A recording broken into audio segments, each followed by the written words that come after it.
Easy and Brando knows Forum for Entertainment.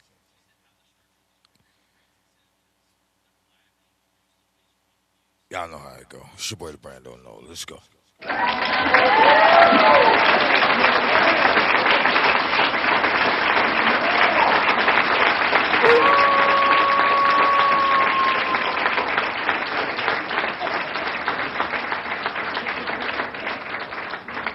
Right here with his crash out on Dave Smith, because I think this is going to be the funniest part of the video, but we're also going to react to some other stuff that's incredible, and I highly encourage that you stick around for the entire video, especially the end, because that part's really funny. I already recorded it. And we're going to get started right now. Now, when I tell you that we are going to go through this absolutely epic crash out, that is exactly what we're going to do in this video. You're going to love it. I can never get enough of this kind of thing. I can't ever get enough. When people spaz out and they start, challenging people to fight and then yelling at everyone on social media, it's like I don't know what's wrong with my personality, but I can't get enough, man.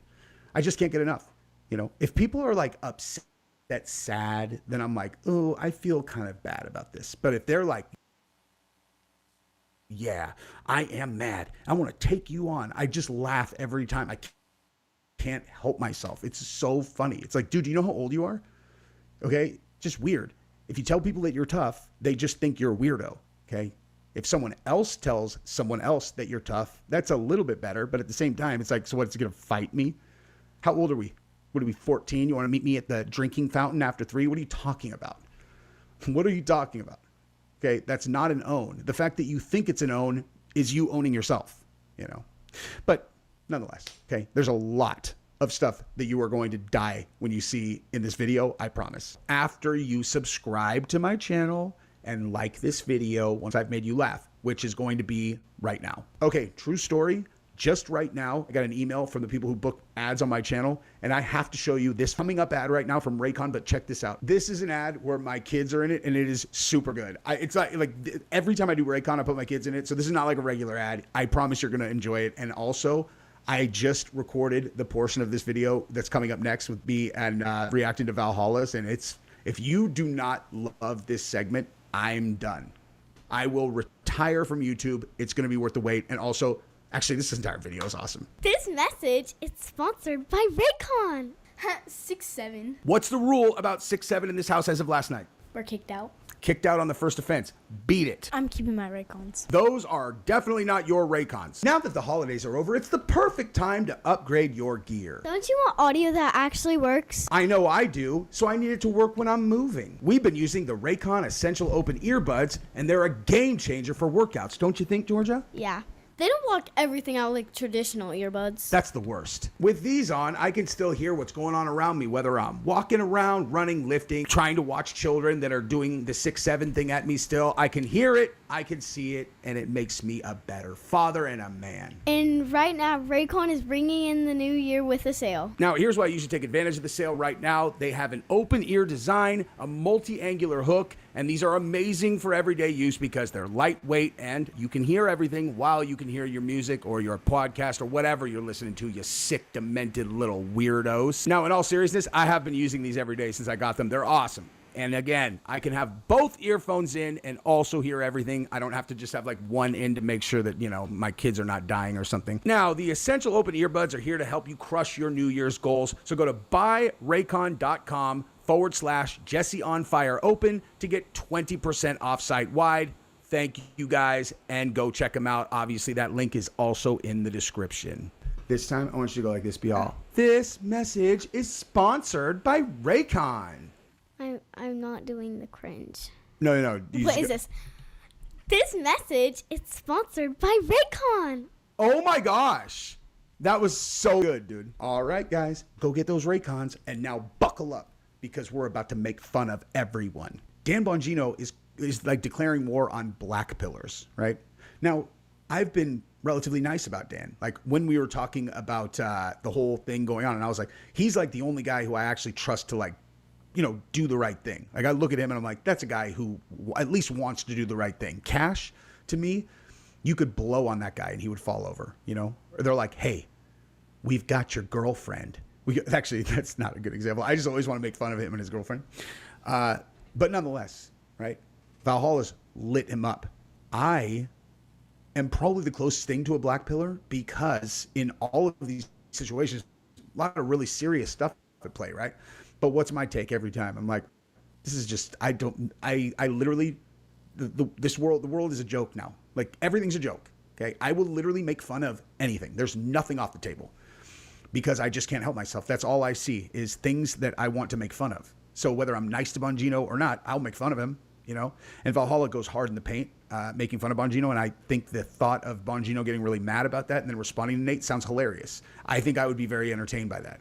And so we're going to start with that. And if that makes me a black pillar, it is what it is, man. I just like to laugh at everything, you know? Kind of like the Joker, unless there's something so serious that I just have to like lose my mind, which you guys have seen happen many times. But let's watch Valhalla's video. The roundhouse, the tie kick, body. I want you to kick me. Come on, kick me. Okay, do it again. Do it again. Ouch. Okay, you'll block it every time. Have a seat. That is a terrible check. Terrible.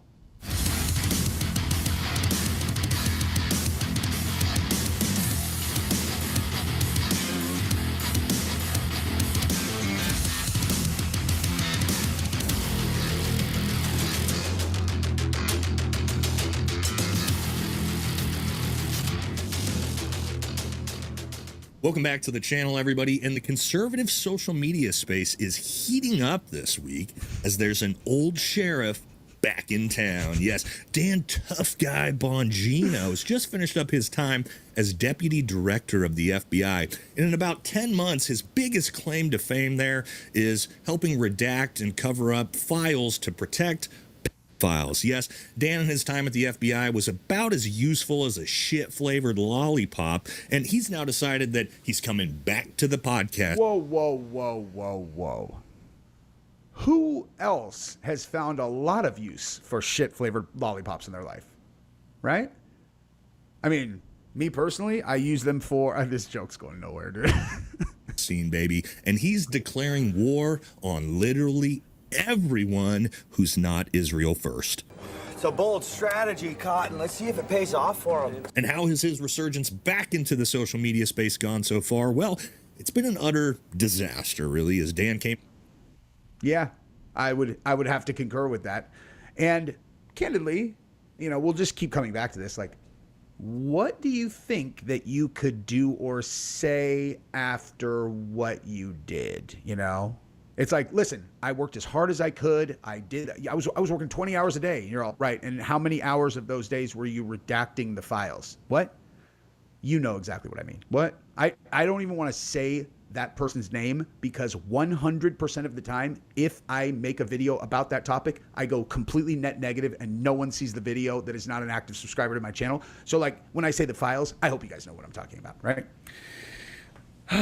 The guy who definitely did himself in MDC. You know, he did himself in with a blanket. He took a blanket and because that makes perfect sense, you know. That makes perfect sense and super believable. I don't know. Out swinging, declaring war on everyone, and has now resorted to just blocking everyone on Twitter who's making fun of him. So that's crazy. Why is he doing that? Why is he doing that? This, as I will explain later, is actually a good strategy to go fight with everybody. Like you're back, dude. You're back in the game, and now everyone knows it because every other big podcaster is talking about you when they're making fun of you or whatever. Why would you be blocking them? Like it just makes you look like a pussy.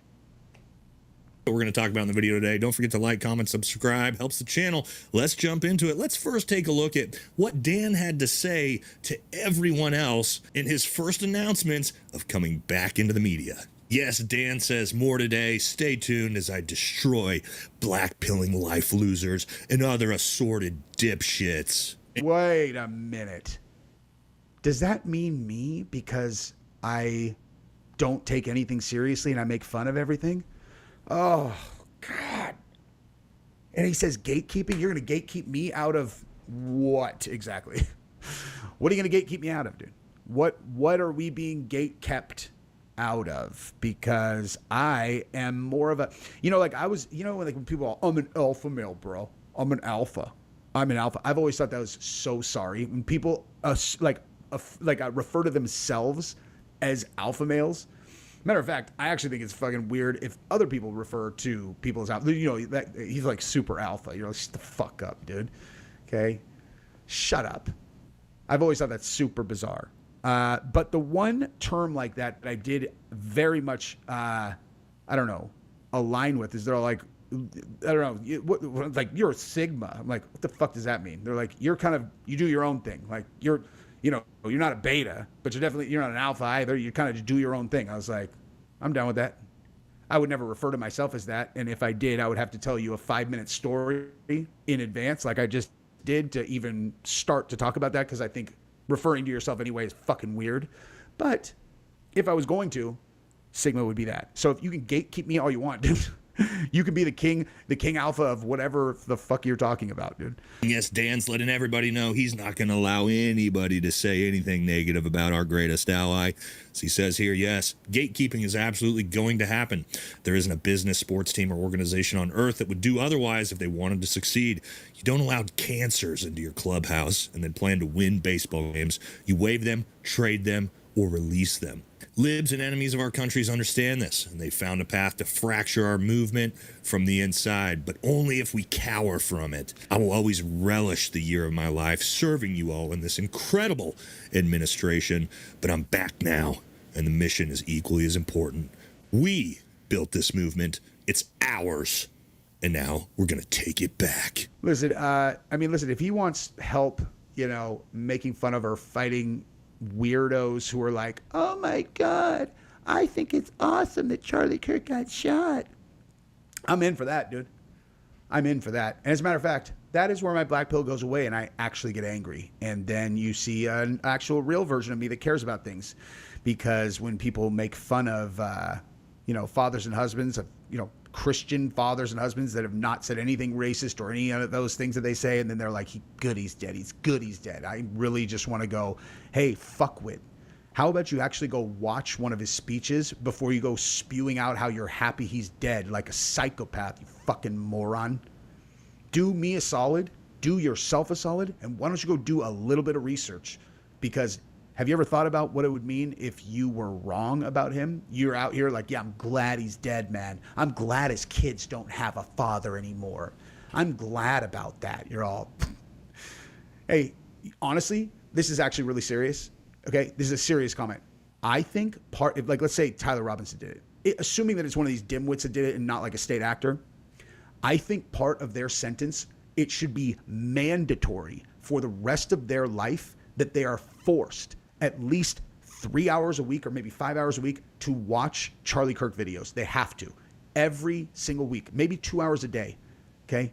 Because where they are locked, physically, they're in a prison cell. Cool. You're locked physically there, but you feel good about yourself. You still think that you did something good when you didn't. Okay. They should be forced to to learn what they actually did, because no sane person would be able to watch Charlie Kirk speaking long periods of time and still believe that he's an evil person. As a matter of fact, they would know that that was a complete lie. And now you have to live with that. Okay. Sitting in a box, unable to end your life even if you wanted to.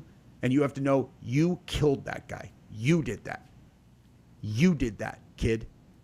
And not only did you do it, but you're forced to watch him speak for the rest of your life every single day.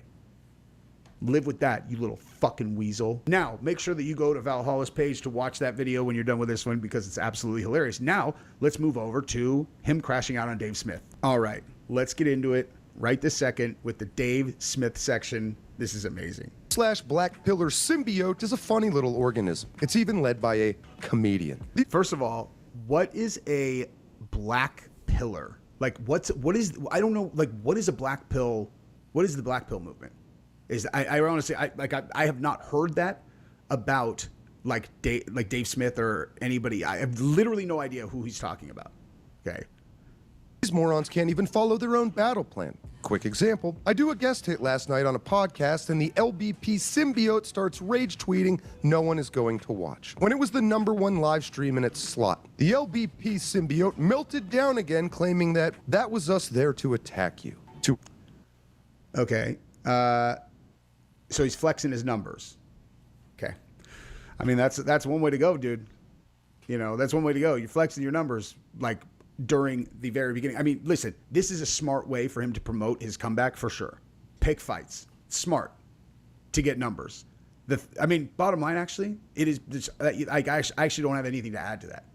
It's smart because it's going to get everybody's attention. But I really, really think that he has drastically underestimated how mad people are at him. Which Smith replied, yeah, nice story. Why did you lie through your teeth about Epstein? Bongino retorted, quote, hilarious that you not only missed the news cycle for the past year, but that you also knew you were the moron referenced in the post. Watching you advertise your dipshittery on a series of debates over the past year was my guilty pleasure while I was working. Now go back to your mama's spare room and write me some jokes. And get your shine box too. My shoes got a scuff last night while lighting up the live stream while your clowns were rage posting. Thanks, Dan. Dave Smith, quote, we all knew you were talking about me. You were just too much of a bitch to say my name. That's wild you had time to watch all of my debates. What with all of the demands of your work covering up pedophilia. Oh, covering up, you know what? Covering up, you know what? That you're not allowed to talk about on this channel, apparently, because that gets, demonetized every single time. Oh, cool. Which will be your legacy. Make no mistake about it. Followed by, quote, hey, Dan Bongino, since you're talking all this about me and you're trying to take on the black pillars, why don't you man up and come take me on? Let's debate the Trump FBI/Justice Department's track record. You said I lose all my debates, right? Don't be scared, homie. Don't be scared, homie. Don't be scared, homie. Listen, when it comes to political debates, my favorite thing is when people quote Nate Diaz, because if Nate Diaz was to debate either of these guys, he will win 100% of the time because he doesn't care. And if you don't care, you can't lose. You know what I mean? That is actually how this goes. Like Nate Diaz can't lose a debate. He just won't play. He's like, well, what do you think about that?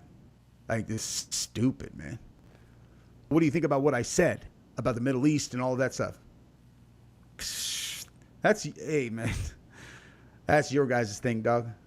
Let's get out of here, man. He wins.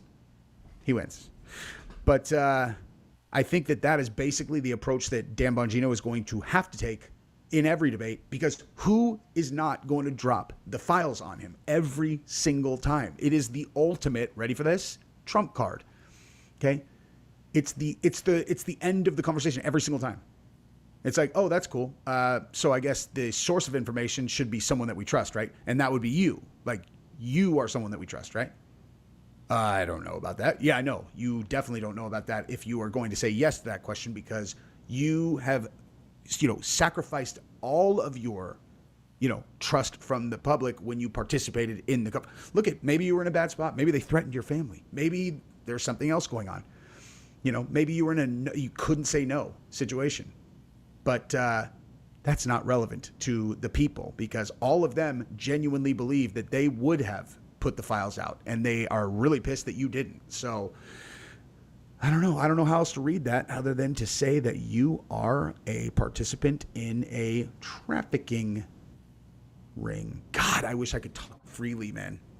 It's like acid in my mouth when I have to censor myself. I absolutely hate it. And make it close to that long. Dan Bongino served as deputy director of the FBI from March 17th, 2025 to January 3rd, 2026. 293 days in total, about 9 months. However, Bongino served as the sole deputy director only until September, when for the first time ever, a co-deputy director, Andrew Bailey, was added in order to help Bongino with day-to-day operations. Dan Bongino lasted just under 6 months, 1/2 of a year, as deputy director, March 17th until September 15th, when Bailey was sworn in. Bongino, an unconventional choice as the role of deputy director, which is traditionally held by a career FBI agent with internal. Yeah, so I have spoken to career FBI agents who were very, very high up, You guys have probably guessed who that is if you know my channel really well. And what he said is that the director of the FBI is basically a political position. Like, that's the person who, is going out front. They're answering questions, whatever. They're not on the ground actually running running the entire department, or running the entire bureau, right? That's the deputy. The deputy director literally is the one who is dictating everything that the bureau does day to day. Everything. Every investigation comes back to them. They're answering to the director, kind of, but in reality, everyone answers to them, and they run all the division chiefs, and the division chiefs run all of their agents and all those teams. They are literally the top of the food chain, and it is an incredibly complicated job. And if you've never worked in the bureau, it's like he said, he's like, I don't have any idea how they could have even thought he was going to be able to do that job. He's like, he'd never worked in the bureau. Like, this is usually a person who's worked in the bureau for like 25 years, 20 years or whatever, 20 years, going up the ladder. And then they end up the deputy director. And they're like, now let's just go with Bongino. They're all, what are his qualifications? They're like, he was in the Secret Service. So, and he was also a cop before that. They're all, okay. Does that mean he's qualified to be the deputy director? They're all, of course it does. He was in law enforcement. You're all, technically a person who is, driving around on a meter maid truck giving out tickets is in law enforcement. Does it matter what type of law enforcement? No, it doesn't matter, because he's pro-Trump and he's tough and he talks tough, so obviously he's qualified. It's like, this is not necessarily blowing my hair back here with this strategy, but nonetheless, at the time, I think our priority was not someone who's going to undermine the current administration, so I was down with it, but in hindsight, it's pretty obvious. He's probably not the best choice. Experience. Bongino had none at the FBI prior, though he had prior law enforcement experience as a New York police officer from 1995 till 1999 and a U.S. Secret Service agent from 99 to 2011. His tenure at the FBI was brief, tumultuous, including clashes over the Epstein files, polygraph waiver controversies, and the aforementioned first-ever co-deputy arrangement with Andrew Bailey, and ended with his announced departure in December 2025 to return to his podcast, which he asserts, nay, pinky swears, will finally uncover the capital T truth. The truth he failed to uncover while second in command of the most powerful investigative apparatus in human history. The Federal Bureau of Investigation has nothing on the power of a weekday live stream on rumble.com. Bongino's most prominent and well-documented conflict centered on the handling and release of Jeffrey Epstein-related documents and findings. Oh, by the way, pretty interesting. Pretty interesting here, guys. We're going to take a little detour from what we were just looking at to look at the actual letter from the Clintons to the chairman about them testifying about the files. Okay, we want to take a moment, given everything, to address you directly. Given everything.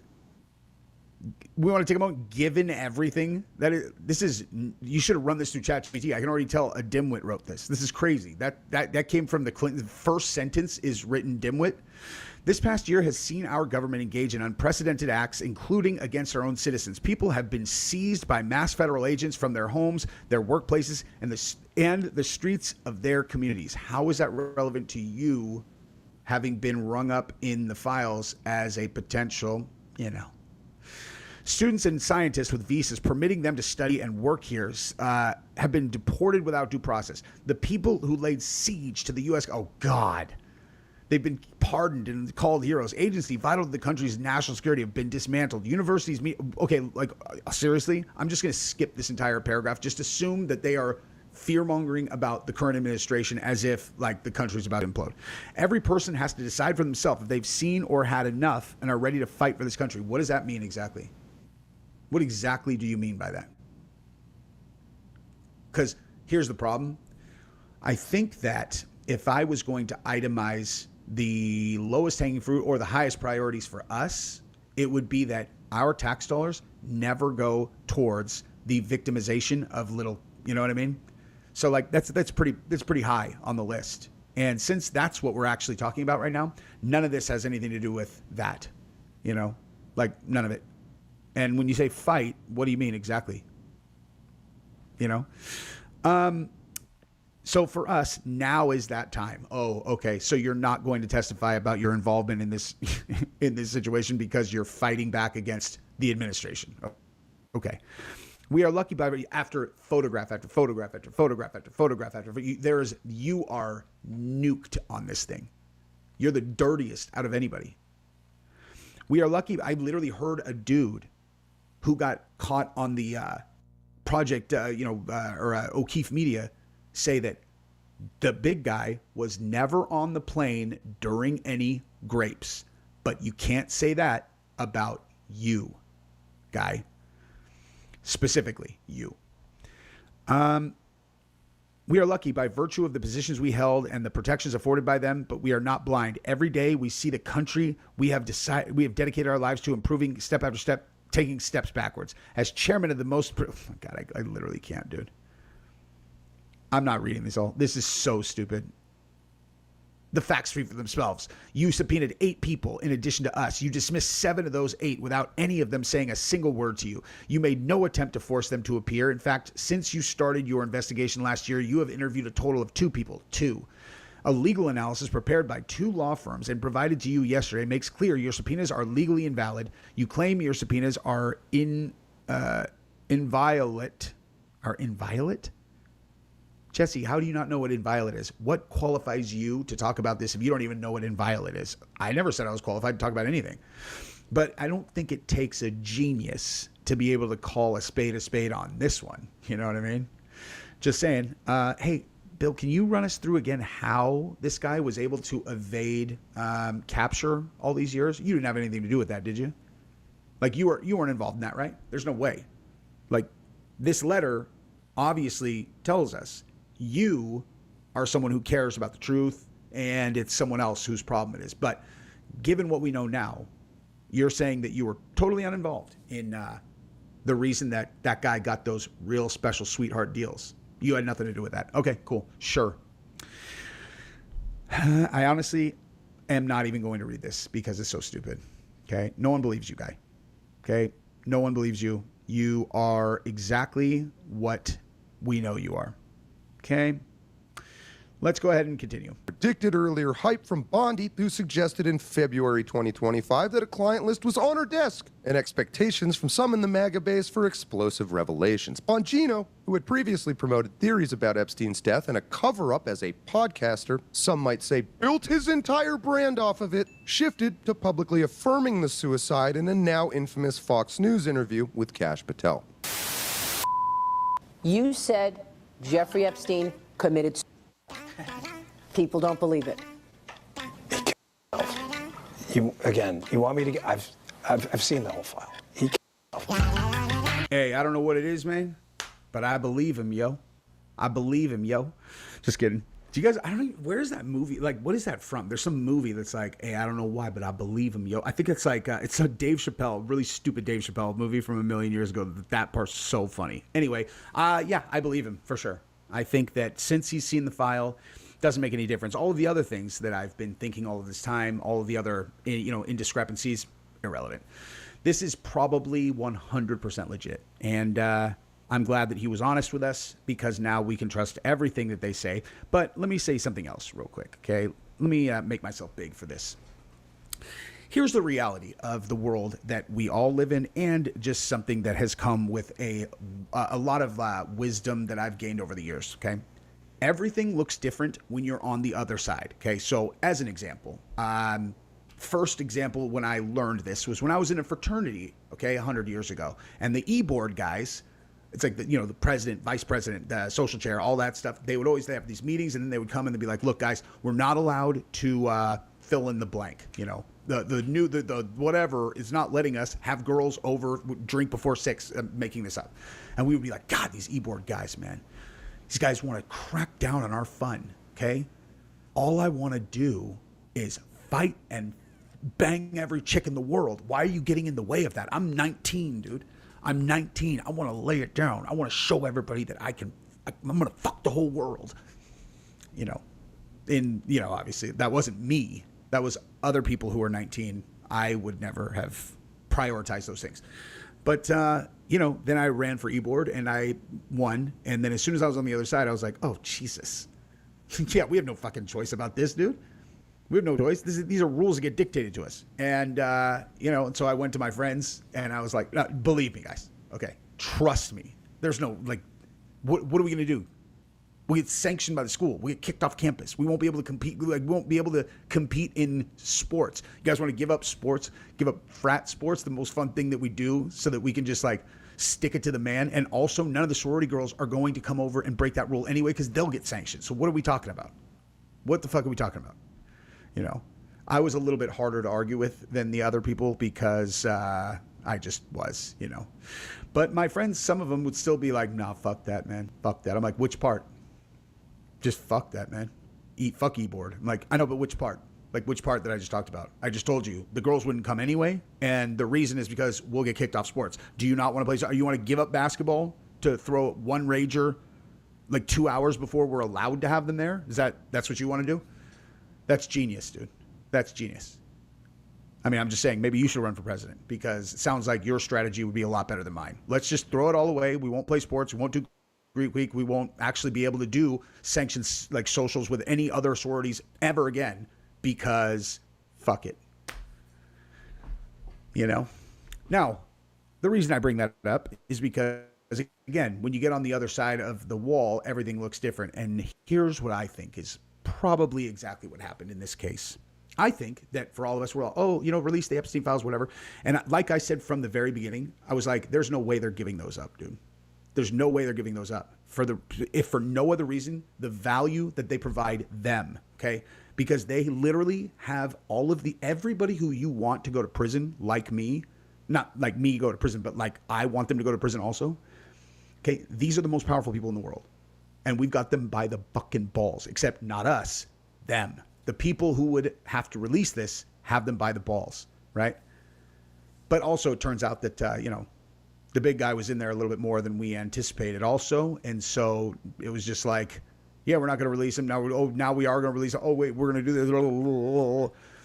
But at the end of the day, the deputy director reports up the ladder to people, but there's no forgiveness from us about any of this. Like, you decided to go become the deputy director of the FBI. You joined a team of people whose ultimate decision was to bury all of this information, which you promised that we would get to see, and we would prosecute these people, and none of that happened. I don't understand why anybody was anticipating, I'm curious what Dan Bongino is going to, what's he going to do? What's he going to do? How is he going to beat that? How is he going to wash that off?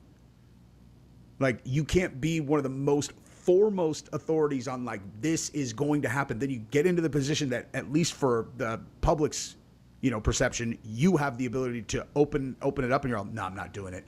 And as a matter of fact, I'm covering it up very obviously, and we're going to redact all of these names. I heard Dan was the one redacting them. So I don't know if that's true or not, but he's got a tough road ahead of him. Of course, already see the problem. Dan Bongino built a popular podcast on the foundation of a tough guy persona who didn't believe the official narrative on Epstein, and on the idea that if he were given authority, we would all know the truth. The truth would set us free. He then actually got the opportunity.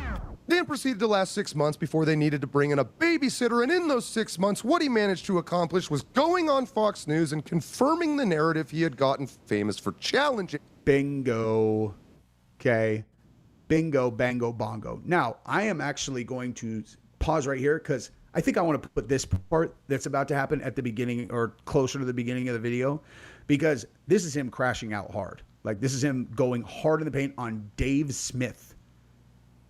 So anyway, I'm going to go record that real quick. I'll be right back. Yeah, no, I'm not back. This is just the end of the video. So peace.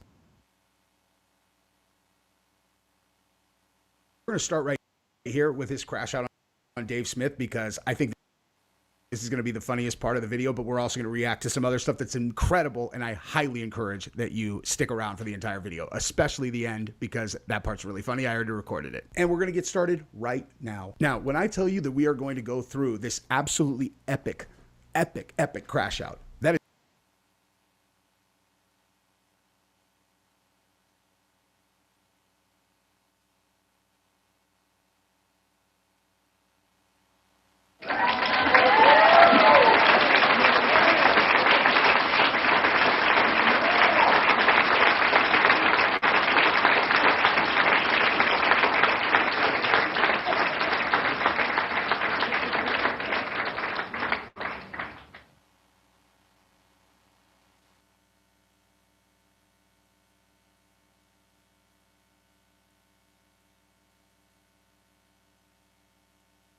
sunroof top, digging in the scene with the gangster.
On October 25th, 2025, Birdman didn't just catch an L at that Verzuz, bruh straight up lost the whole plot. Shout out to Turkey, little bitch, you ain't here before. One night had the whole internet going crazy, viral moments, public beefs popping off, and 3 whole decades of shady cash money business getting dragged back into the light, and it all jumped off inside ComplexCon, when Verzuz turned explosive. So peep this. What goes down when one of the most plugged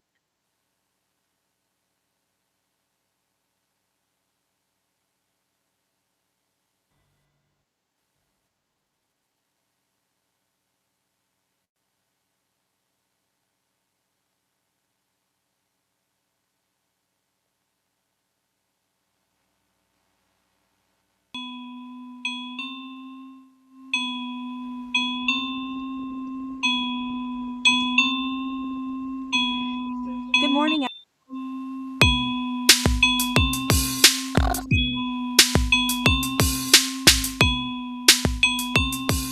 Good morning, everyone. Welcome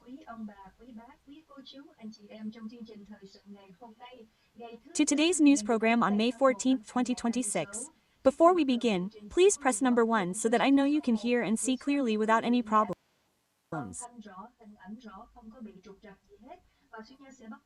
I will start the program in about an hour to update you on important information regarding the situation in Iran. And today, specifically,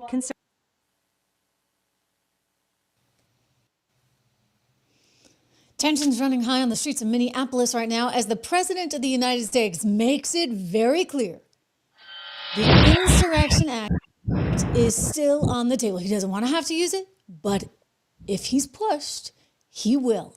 And judging by the actions that we have seen overnight and today going into the weekend, I can tell you, he's getting to the point of no return. So Ilhan Omar is freaking out, completely panicking at this hour because you see, they're zeroing in on her. She's trying to divert the story to somehow this being some kind of Gestapo authoritarian regime taking to the streets of Minneapolis. But we know the truth, and they're zoning in on her. I'm just going to tell you guys this, $250 million, 80% of the people were all from her district. You know, you start to add this up and you start to follow the money and it gets very suspicious. For one, Ilhan Omar. Meanwhile, as I said, the President of the United States not taking the Insurrection Act off the table. You could see military rule in the city of Minneapolis. By the way, it wouldn't be the first time this has happened. Welcome to the program, everyone. Good to have you here. Make sure you subscribe, share, like. Ilhan Omar. Woo! This woman is nervous. She's getting panicky. She's starting to lash out, saying all kinds of things. The latest and greatest being that she is referring to ICE, immigration, customs enforcement, which is part of the Department of Homeland Security, as well, a paramilitary group. I mean, even for her, it's kind of off her rocker, but, it's off in left field. And I think it sort of speaks to how panicked and how scared she really is. And so she's got to turn this story into something else, as opposed to just law enforcement actually doing its job, because you see, this is a law that's on the books, made by Congress nonetheless, and they're just trying to enforce the law, but not with Ilhan Omar around. Watch. Now is unprecedented. There is no modern precedent for this level of federal overreach, violence, lawlessness carried out in the name of immigration enforcement. This administration has unleashed primarily paramilitary force into our neighborhoods, terrorizing families. Terrorizing families. What a choice of words. Okay, what a choice. Forget about the fact that some families have been terrorized by the violence that has come from criminals that are here. I'm sorry. I was looking at a report this morning. It was back in the day when Barack Obama was getting people out of the country left and right. And for some reason, it was perfectly fine. CNN does a ride along, okay? They're like, wow, isn't this amazing? And now, when it's actually a Republican in the Oval Office, suddenly it's terrible. It's the equivalent of a paramilitary group, because apparently she doesn't believe that the federal government has a right to patrol who is in the country. I'm sorry, but Ilhan, I think what this is really about, my dear Ilhan Omar, it's really about the $250 million that went missing, stolen, courtesy of your district. Okay, and you want to tell me that you had nothing to do with it? Nothing to do with feeding our future? $250 million? That's what she's claiming. I think it's kind of interesting. The day she marries Timmy Minette, as in my net worth goes up when I'm with Timmy.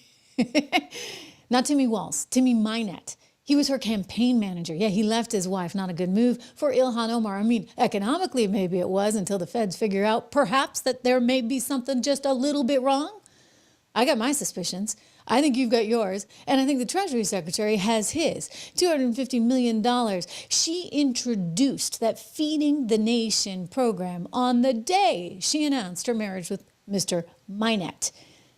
So that in and of itself just had me kind of thinking, the fact that 80% of the people that have been convicted of fraud all came straight from her district, and the fact that she was even trying to do it as recently as last week. Yeah, ladies and gentlemen, as recently as last week. Leave it to Joni Urs to figure that one out. $1.03 million Ilhan Omar was trying to get for a mental health clinic above another Somali restaurant in Minneapolis. How do you like that? Well, when she's confronted about the $9 billion, because that's what it's estimated to be right now by the U.S. Attorney's Office there in the state of Minnesota, $9 billion in fraud. She's confronted about reality by a reporter, and man, does she go running. She literally flees after insulting this reporter.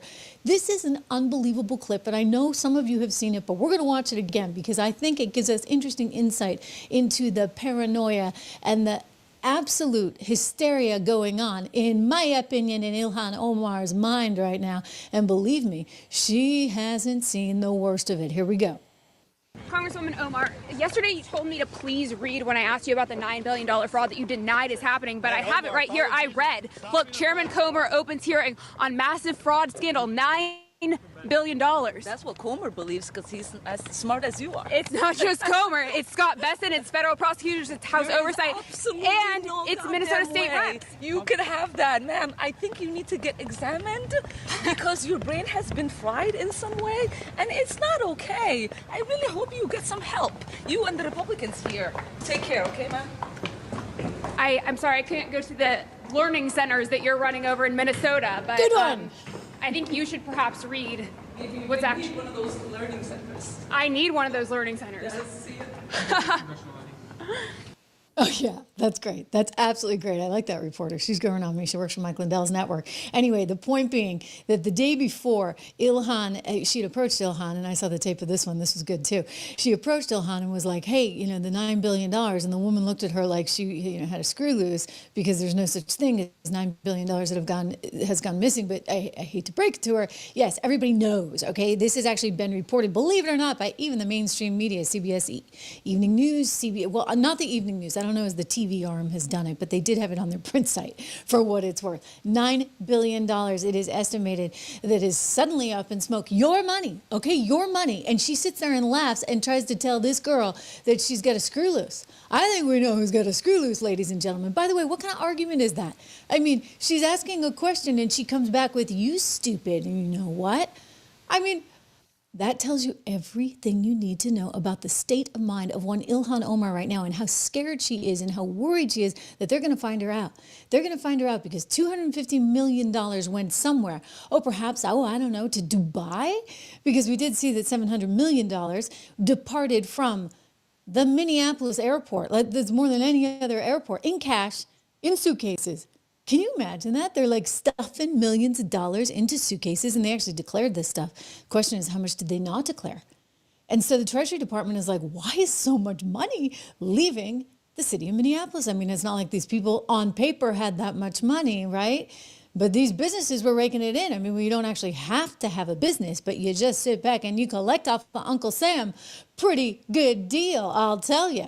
And so this is all coming to a head right now. Mayor Jacob Fry going out on a limb here and saying, well, it would all end tomorrow, right? If we could just get rid of ICE. Because they see ICE as the problem. They don't see themselves as the problem. You see, they are the problem. The fraudsters are the problem.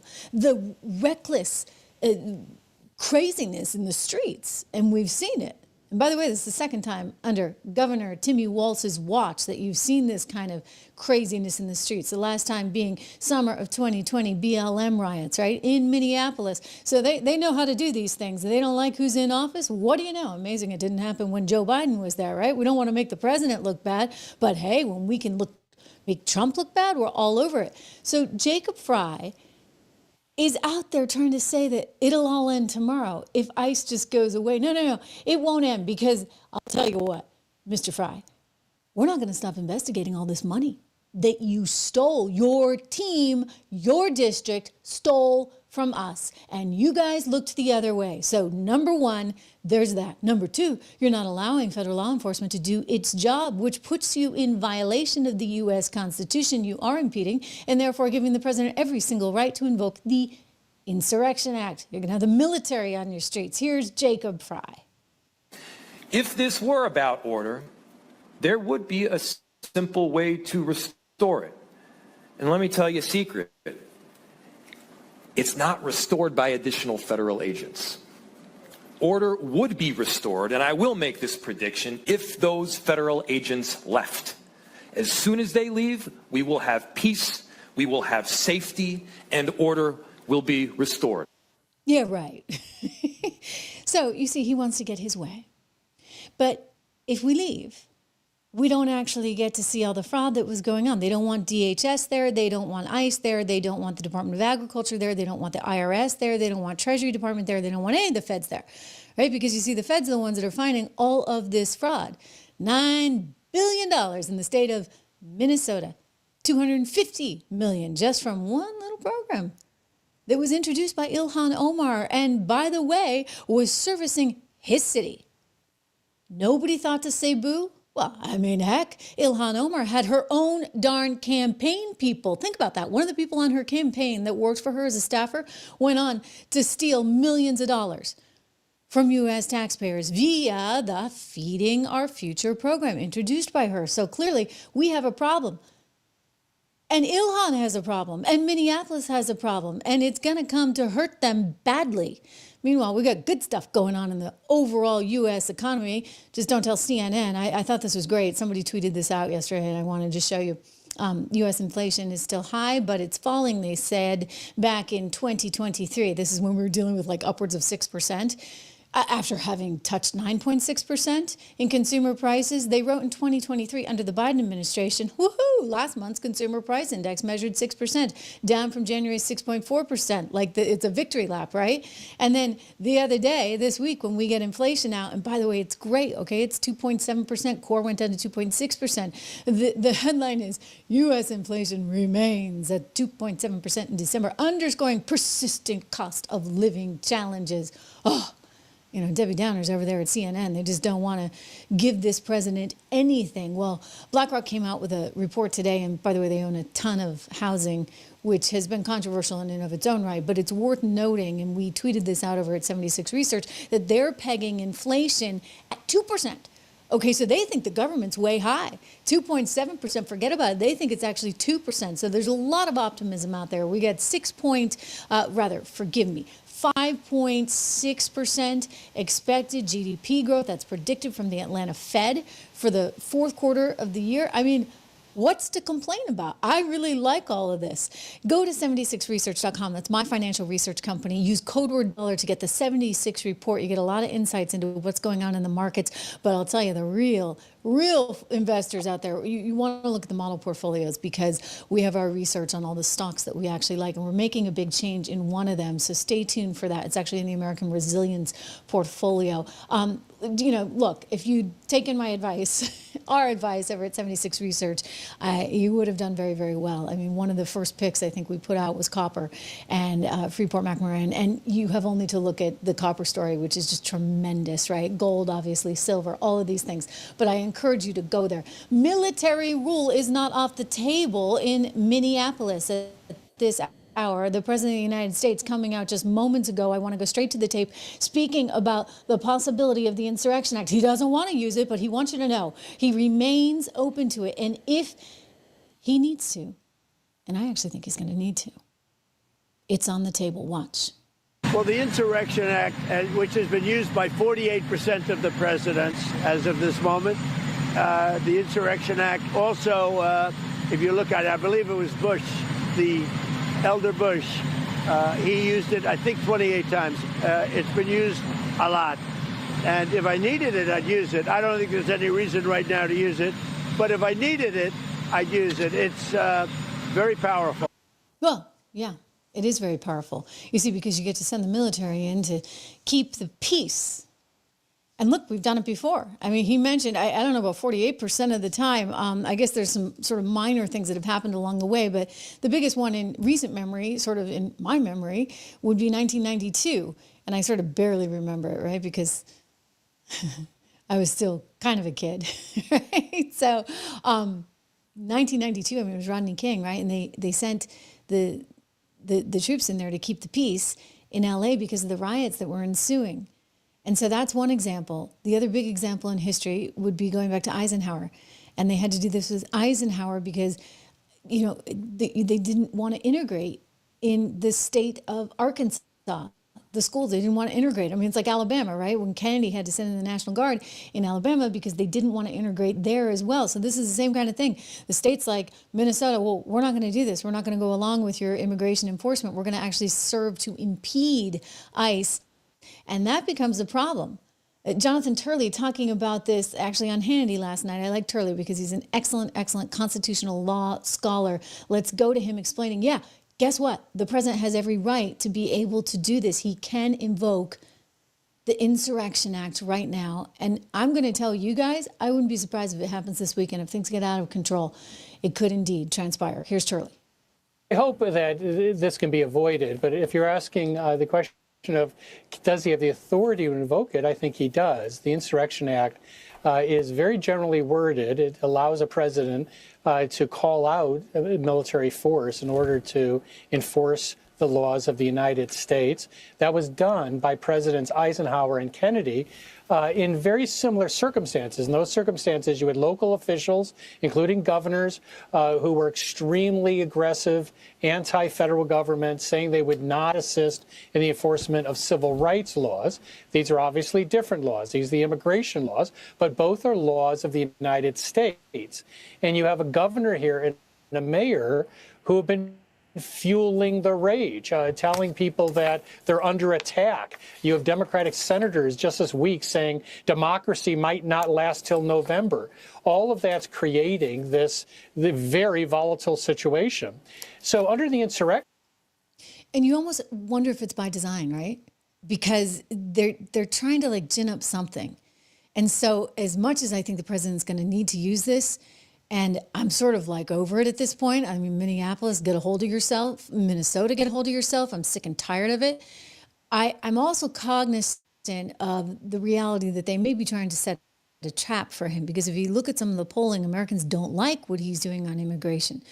They don't like what they see transpiring with ICE in Minneapolis. And so these guys are trying to ride that all the way to the bank. And so they want more and more and more trouble that they're trying to gin up. Turley talked about this too. Watch.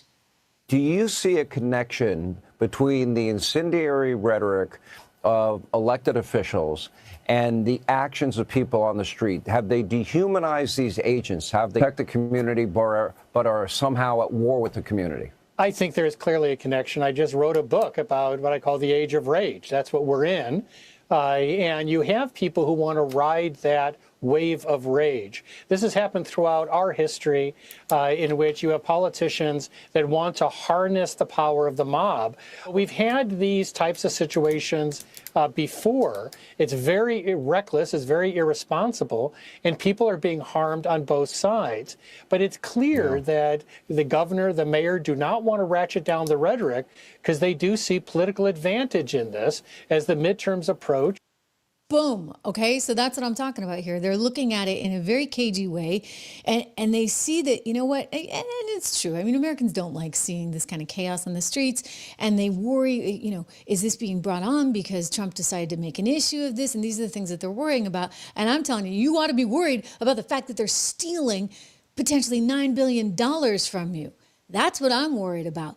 Coupled with, yes, the reality that you have people that did not do things the right way. That's what they're uncovering with some of these people from, indeed, Somalia. The president has basically stopped anyone new being able to get naturalized as a citizen from Somalia at this point, with the point being from DHS, you can go home to your own country. You do not need to seek refuge in the United States anymore because Somalia is in a different place than it was however many years ago. All that said, listen, they see opportunity. These politicians are pure and simple political. And anytime they can go up against Trump, it's all about going up against Trump, as I said. And the media is along for the ride, right? Literally along for the ride, except for, you know, a few like Newsmax and maybe Fox. That was Jonathan Turley on Fox, actually, on Hannity's program. And Hannity asked a good question, actually. We'll give him points for that.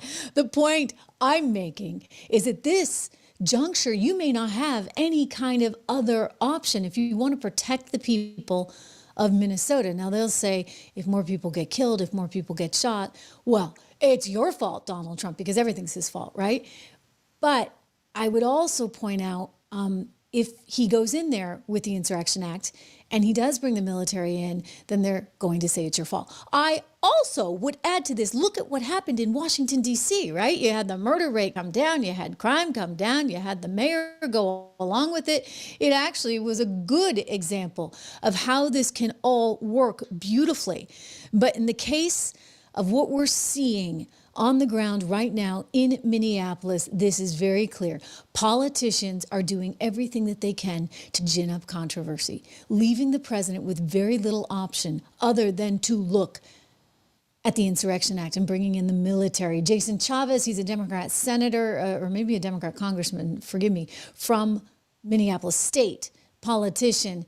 And listen to this guy. He actually admits it. He says, he comes right out and says, I'm alerting people. I'm alerting people to whether or not ICE is in their neighborhood every day.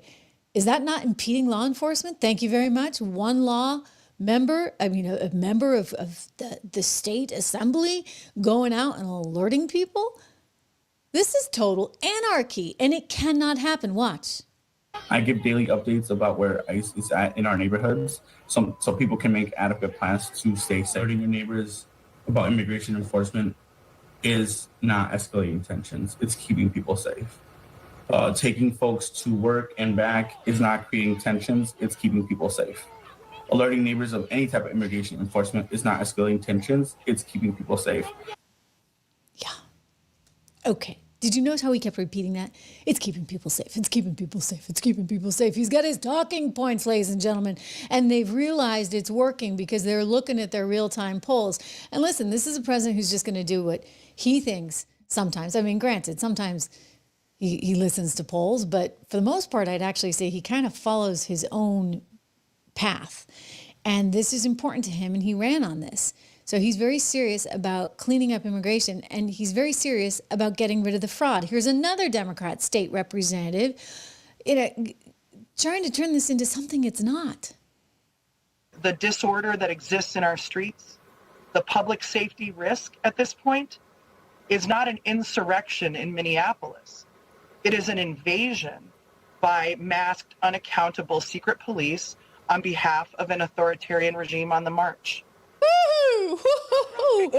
Woo! Okay, I got more to show you, but wait a second. We got to unpack what that lady just said. An authoritarian regime on the march?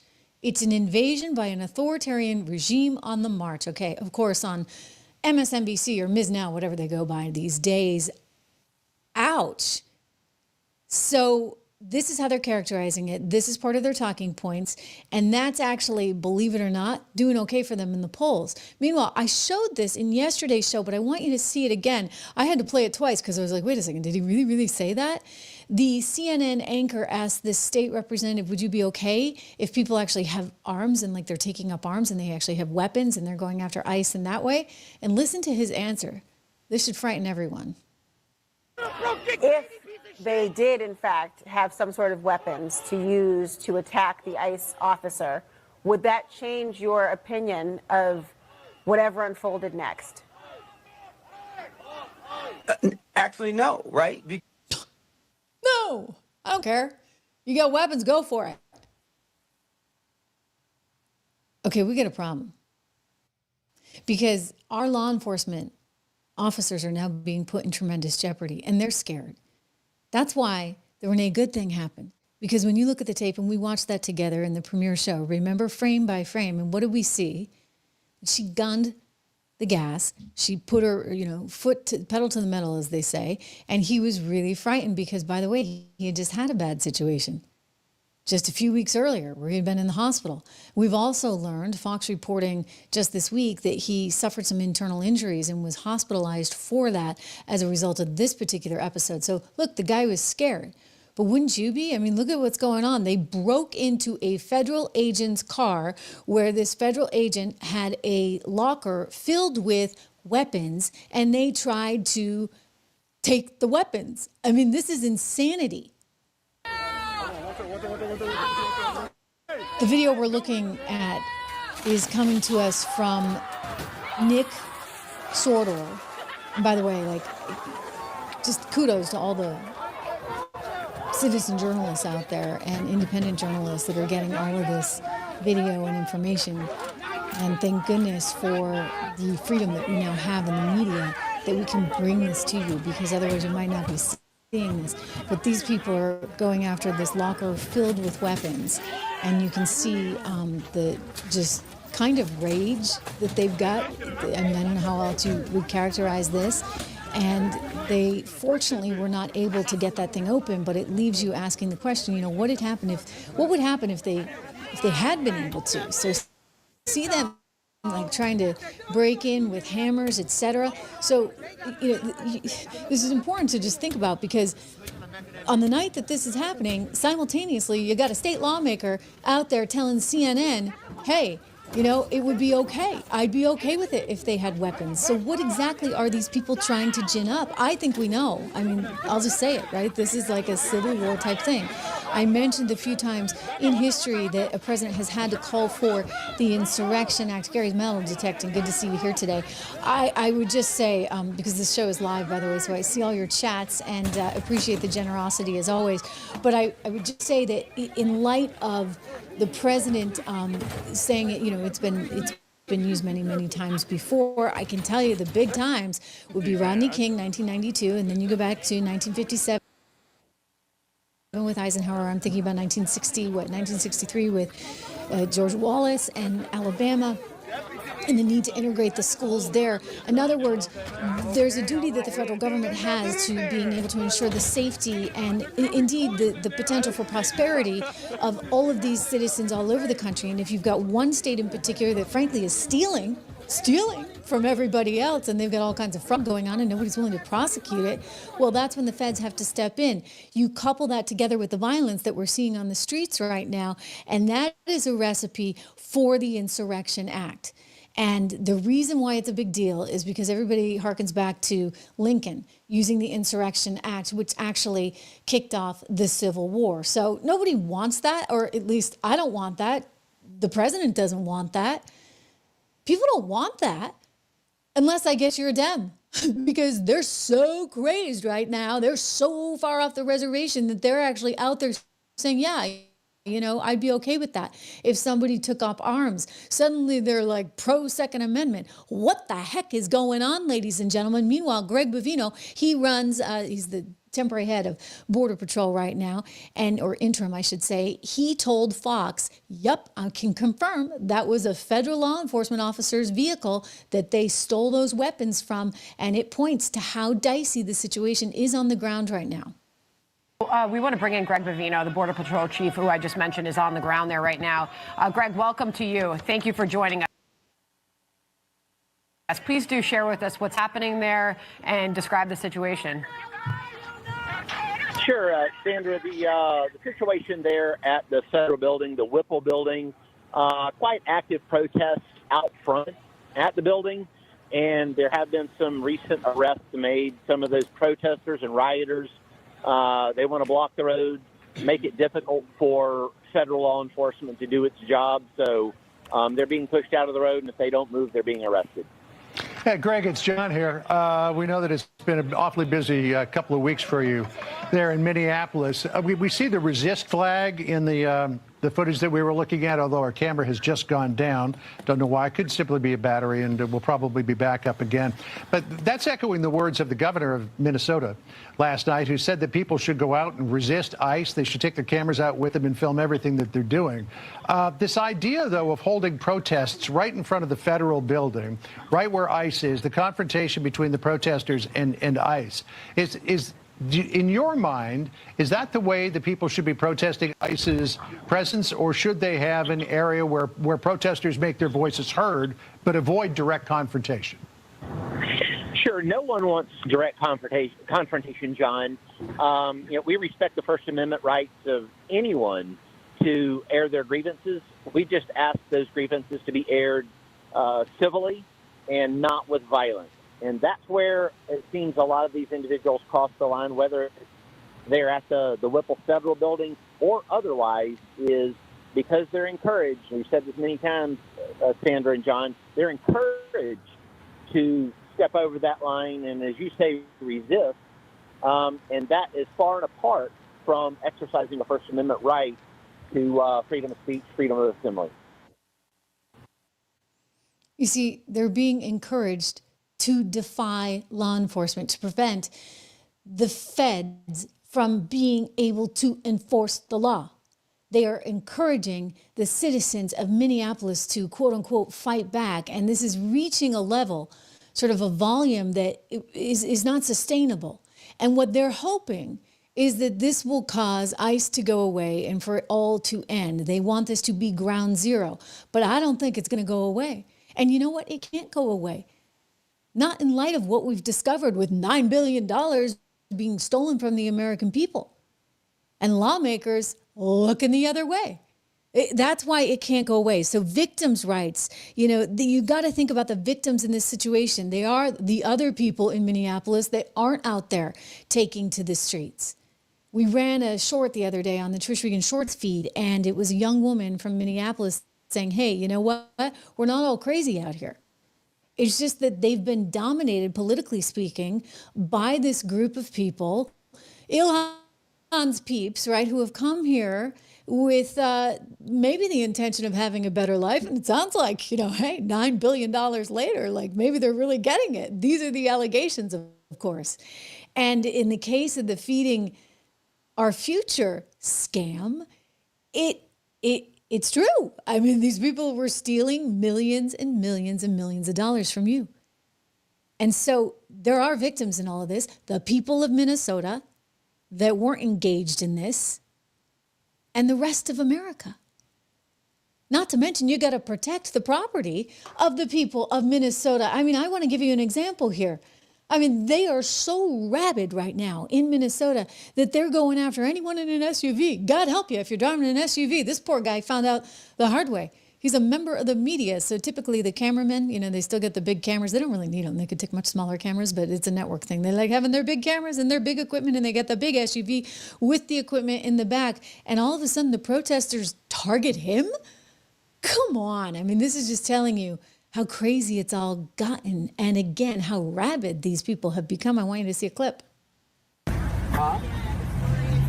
Here you go. Yeah, like I said, I don't have to do this. I'm happy to do this. That's all. So we just got to stop this. So he's got a lot of camera equipment. I think we can say this isn't right. Yeah, I'm not. I tried to tell the first lady, nobody believes me. That's all I'm trying to tell you. That's all I can do is I can tell you, you guys have the wrong guy. I know it's hard to hear. This is sort of a cell phone video of a cameraman in an SUV. And because he, I don't know, maybe he looks like a Fed. They just assumed he's a Fed. He's driving an SUV. They start targeting him and he's like, wait, no, you got the wrong guy. I've already told you. No, I'm not with ICE. I'm not with ICE. I'm just here as a member of the media. But what does it tell you about the state of affairs in the city of Minneapolis right now, that people are so crazed that they're going to go after a federal agent's truck, pull out a locker that's fully locked and try and open it because they believe there are weapons inside, which we're told there were. What does it tell you when they're taken to the streets like this and just, frankly, verbally assaulting an innocent guy? I've showed you video all week of them harassing ICE officers that are in uniform. We saw what happened with McDonald's, for example. McDonald's in Minneapolis not allowing ICE officers to even come in and get a lunch. I mean, this is chaos. All right, you got all kinds of things going on. You got the Supremacy Act, you got, the Commerce Clause, I kind of love for everything, right? You've got the 14th Amendment. You've got to secure everybody's rights. I mean, this is turning into a complete lawless hellhole. And you can't allow for that. So this is where the president finds himself right now. Again, the end of this tape, this guy's just like, guys, I told you, you've got the wrong one. Is this their goal? I think I see a spelling error. What do you know? On the lower third. That's what we call those lower thirds. And we fixed it on the fly. See, we do it all here on the Trish Regan Show. Hey, quick reminder, make sure you subscribe. We talked about this yesterday, about how one of the guys on my team said, Trish, and he watches the show live. He's watching right now. So, hey, Sal. So Sal was like, Trish, I'm not subscribed to you for some reason anymore. I don't know why. He said, this has happened to me 3 times. And I showed you guys the picture. It's not really the best picture of me. Sal, you could have taken a better picture. Anyway, it's like one of those things where I'm like in the middle of talking and so my mouth is wide open. And anyway, I'm going to show it to you because it's actually important for you to see. And I would encourage you guys to just make sure you are subscribed and you're getting all the alerts. You have to subscribe to all the alerts so that you know when I am live. Look, it's hard, right? The algorithm is always something we're challenged by here. So yeah.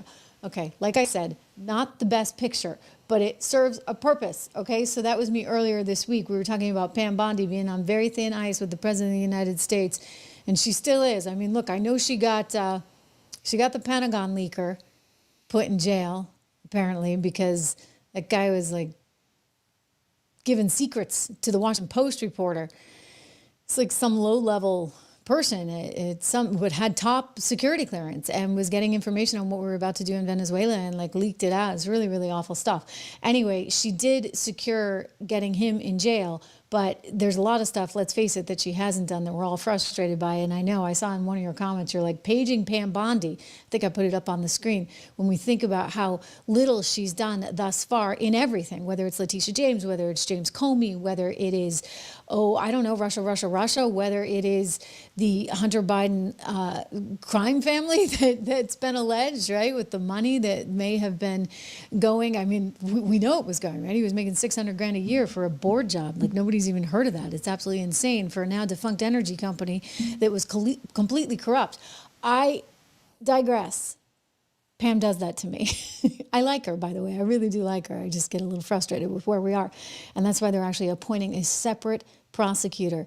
They have kind of, cut her legs out from under her because she's been a no-show on everything.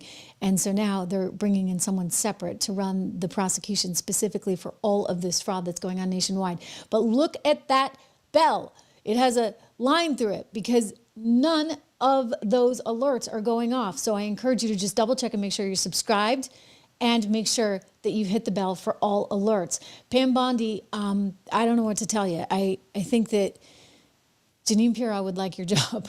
I think Jeanine Pirro is a pit bull and is not going to take a no from anyone on anything. In fact, she bypassed her boss, Pam, in order to go after Jerome Powell. Allegedly, Jerome Powell wasn't answering her questions, and she went back and over again to him and asked all these questions, and he just ignored her and he blew her off. And so the next thing you know, he's being investigated for criminal purposes. So that's what happened there.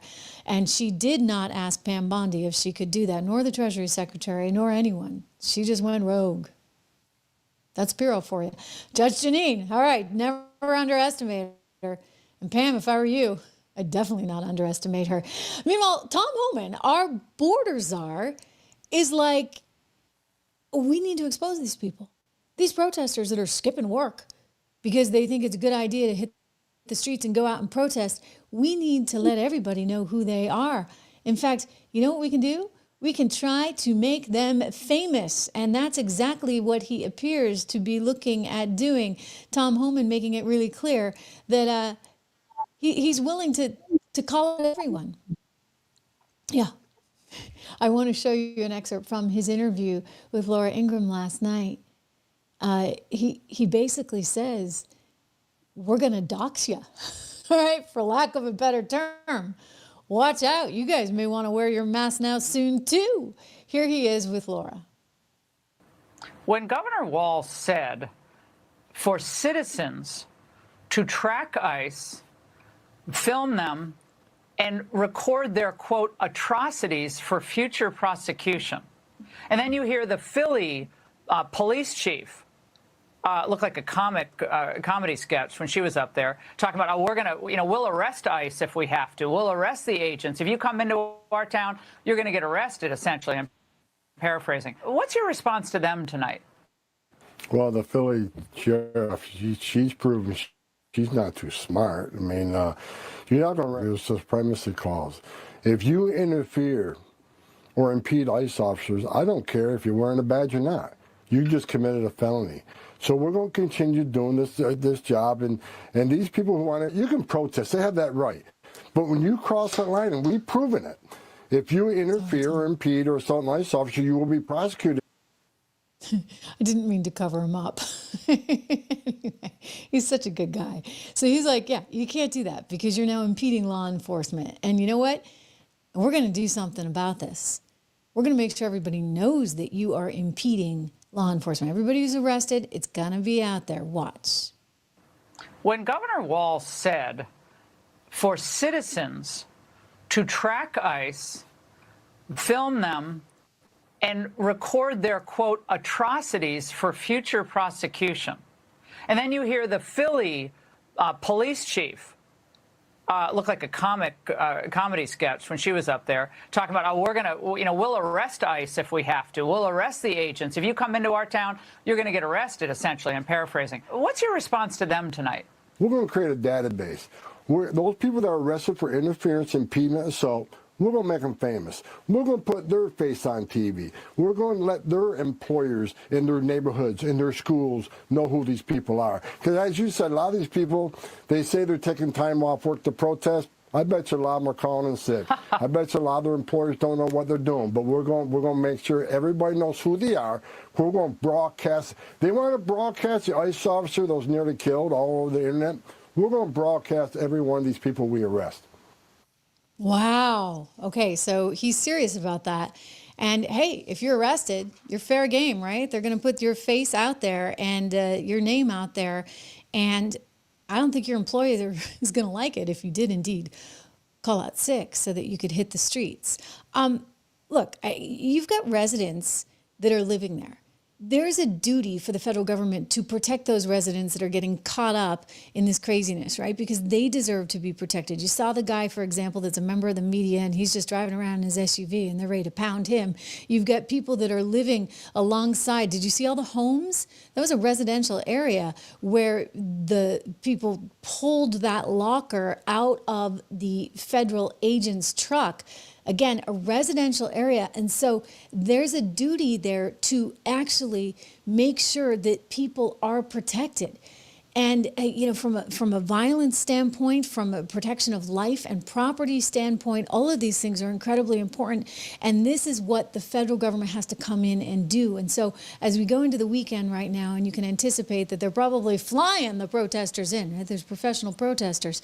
They're like training protesters for exactly this stuff in hopes that it will gin up some political excitement. And believe me, if you look at the most recent CNN poll, and you have to always take it with a grain of salt, right? Because it's CNN. And I'm guessing the way they even phrase these questions is especially biased, but that poll indicates that Americans don't really like this, that they're really concerned about this. So they are thinking, we're just going to ride this all the way to the bank being midterm elections. And so that is of concern. And I don't think that they're going to relent. So you're going to see, as we go into the weekend, more and more violence, more and more trouble. And, it's becoming increasingly a problem. We do have the president saying, okay, no more protection to Somalis, no more visas to 75 different countries. That's actually related to what's going on in Iran. But as I circle back to the use of the Insurrection Act, I would also point out what we know about all this fraud. And I would say, the Treasury Department is trying to get some answers because $700 million went missing. And by the way, Minneapolis, right, being ground zero for all this, Minnesota, broadly speaking, having a lot of this fraud. It turns out the second highest center of money going out of the country in suitcases is actually from Ohio. It just so happens that in Ohio, you actually have your second largest Somali community to what you have in Minnesota. So, it's like $345 or $360 million that they saw coming out of that state in the airport, in cash, in suitcases, heading for Dubai. All right. So this is concerning. They have this Hawala system. Okay. The Hawala system is like a cash to cash transaction thing. So these are their money couriers, and the money couriers are basically stuffing all these dollar bills into suitcases and taking it out. In Minneapolis, they found that $700 million had been carried out over the span of 2 years. That is peculiar. Okay. So I realize Ilhan Omar doesn't seem to have her fingerprints on anything. And I would hope for her sake that she's as clean as a whistle. But Treasury track all this money down. And Treasury is doing this. And I would just reemphasize that when it comes to the Insurrection Act, you're looking at a couple of things, not just the violence in the streets, which is massive and significant, and perhaps the first reason, the sort of impediment of law enforcement to do their job. These are combined very, very important reasons to be looking at the Insurrection Act. But the secondary reason would be this protection of the rest of America, because if they're stealing this much money, we got to do something about it. I mean, Nick Shirley, YouTuber, has done a phenomenal job. Basically, if I were Barry Weiss at CBS, well, first of all, I never would have taken the gig, although it's $150 million. So, we can't totally fault her. She's never going to be able to fix that place, though. Sorry. And Nick Shirley, if they brought him in, they'd eat him up and spit him out for lunch on any given day. He'd be like a morning snack. But he's actually doing some really good reporting in all this. He's the one that found the Quality Leering Center, remember? And his sidekick has been looking at a new thing, which is the transportation services and the translation services they have for Somalis going to the doctor. And he's onto something here. Watch. Oh, we lost it. Oh, well, this is the thing with a live show. I'm going to go back to what we're talking about with Al-Shabaab, though. This is the fear, because Al-Shabaab, Boko Haram, these are terror groups that basically take a cut. Right? Like everything, they've got this money network, the money courier network. They don't trust Chase Bank or Bank of America or any of these places. They give it to their friend who gives it to their friend who gives it to their friend who puts it in a suitcase and takes it overseas. And so it makes it more opaque and more difficult to track. And the terror organizations know this. I happen to know a lot about this because I've actually won quite a few awards for my reporting on the Hezbollah and Hamas networks that are basically the biggest source of funding outside of, well, this was a while ago. I was going to say outside of Minnesota, right? No, outside of Iran. And they were in Latin America. And there was a real center, a hot spot of illegal activity. And so many of these people were sending it back to Hamas and to Hezbollah. And that was the biggest source of funding, as I said, outside of Iran for these terror organizations. But, you know, that was a while ago. I mean, we're talking 2006 when I reported that out. And so, yeah, that was, oh my gosh, that was 20 years ago. I'm dating myself. So 20 years ago, it was Latin America. Nowadays, it may just be Minnesota. In fact, there was a big article by Manhattan Institute talking about this in their daily publication where they said, look, the biggest, they quoted somebody who's a terrorist financier tracker, the biggest source of money for Al-Shabaab in the world is actually coming from Minnesota. So that's concerning. It's Somali couriers. They're believed to be part of a much larger system, reports Just the News, in which legal and illegal immigrants are moving tens of billions of dollars a year out of the United States via flights or remittance payment vendors. So this is indeed concerning. And, you know, here it goes on to talk about Mexico and the cartels, et cetera. But my big concern is Minneapolis. My big concern is Minnesota. My secondary concern is Ohio, where the second largest amount of money is being transferred, which happens to just be the second largest Somali population. And you've got to worry about Al-Shabaab and Boko Haram. Ilhan Omar, I think she's really scared at this point. I mean, this is my personal conjecture, but given what we've seen over and over again, she's now referring to ICE as a paramilitary group, but she can't even say the word paramilitary, as you saw earlier in the show. She is also refusing to answer questions and belittling reporters that dare to ask them. And now she's saying we've got to just completely defund ICE because we are not going to have any kind of border patrol whatsoever. We've got to get away with immigration enforcement. We want to get it away for good. Take a listen. The Congressional Progressive Caucus has adopted an official position to hold ICE accountable. Our caucus members will oppose all funding for immigration enforcement in any appropriation bills until meaningful reforms are enacted to end militarized policing practices. Oh, okay. So we're just going to get rid of it. You know, who needs immigration enforcement? We didn't like those borders anyway. Hey guys, you know what? You might have more in common with Trump than you think. I mean, he just took Venezuela, right? He could go and take Mexico. He seems to want to take Canada, along with Greenland. Hey, you know, it's a free-for-all. Listen, if you're going to open the borders, then we better control what's going on down there, okay? It's ridiculous. It's utterly, totally, utterly ridiculous. I'm seeing some of your comments. You know, Ilhan Omar was no fan of Charlie Kirk, of course. I mean, Charlie, by the way, I can't say enough good stuff about him. I don't want to go down that rabbit hole right now, but he was just a terrific guy, and I was one of the first to put him on TV some 10 years ago. I was like, this kid is good. Man, can we get him back? And he was always willing to come on, and we used to make him a regular, so he was just always spot on, and he didn't like Ilhan, clearly, or it's not that he didn't like her, it's just he sort of knew what she was. He saw through her, and she was really awful about that, including in the aftermath of his death. So there's some things, you know, it's just going to be hard to forgive, and whether it's Charlie Kirk or whether it's her stealing from the American people via the feeding our nation. And I realize I can't say that she's stealing. It's her constituents that were stealing. 80% of them were from her district. For goodness sakes, $250 million up in smoke, and she was still trying to do it. I mean, this is the amazing thing. I mean, the gall on this woman to then be putting through this request for another $1 million. You gotta be kidding me. Who do you think we are? Covered the other day, and one of our spending bills making its way through Congress was a $1 million earmark from Representative Ilhan Omar of Minnesota, which was an earmark that was supposedly going to a substance abuse clinic, which actually happened to be housed in a restaurant and run by 3 individuals that share the same residential address, according to their IRS paperwork. Tons of red flags. Yeah. So this is what we saw with the fraud involving the daycare centers. Now we see other earmarks coming directly from members of Congress where it seems fraud is being perpetrated as well. So I raised the issue, and she raised the issue. Unfortunately, that funding did not go through for Ilhan Omar's friends that had a mental health clinic above a Somali restaurant that she was trying to get through last week.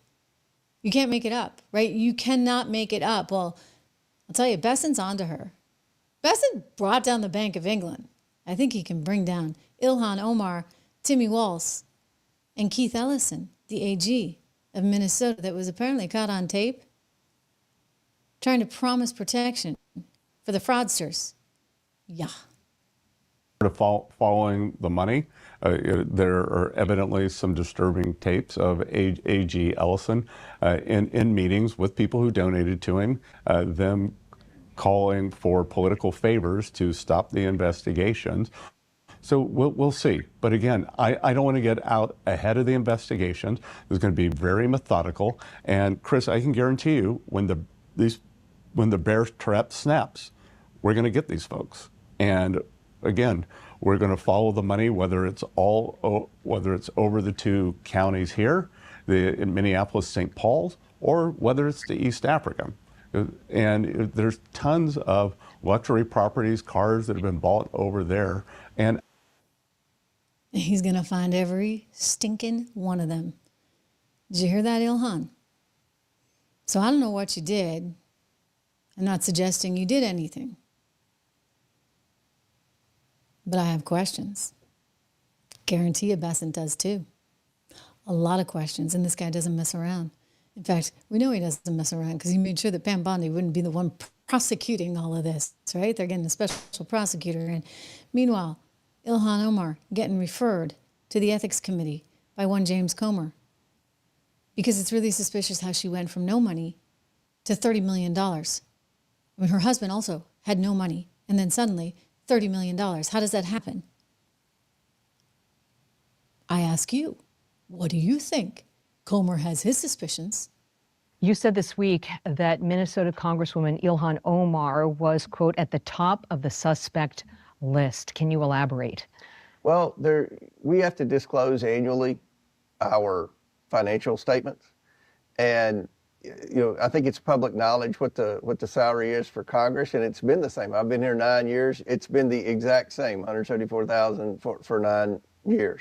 Omar's been here maybe 5 or 7 years. But regardless, her net worth just out of nowhere skyrocketed. We know it's tied to a venture capital or private equity fund, some type of investment funds that her husband's running.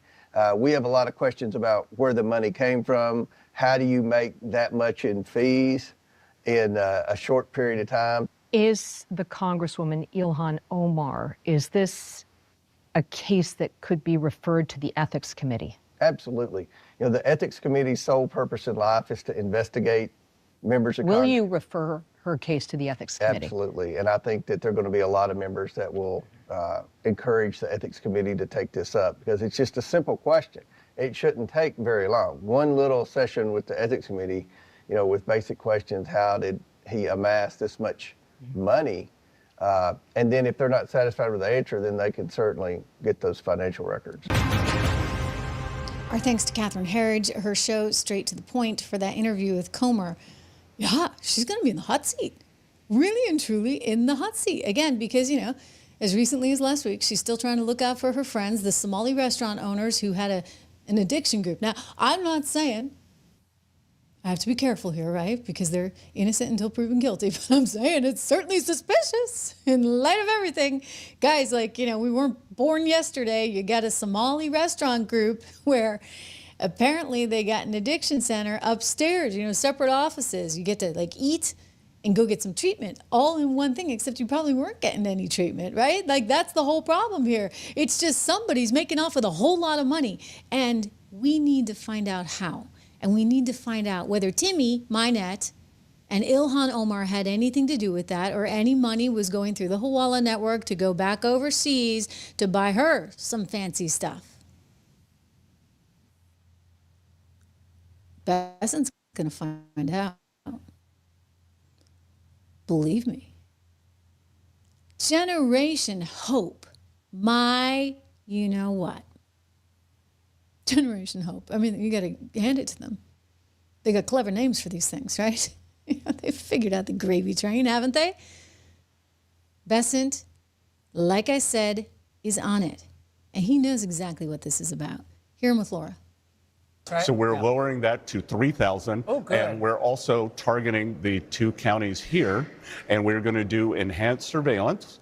And from now on, anyone who wires money out from one of these money service businesses has to check a box saying whether they are on public assistance.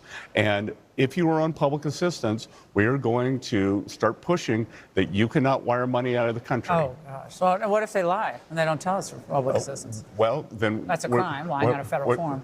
We're going to follow it up, and we are going to push that you can no longer do that. The American people, our generosity has been taken advantage of. Our generosity is funding al-Shabaab, an Iranian interest it could be.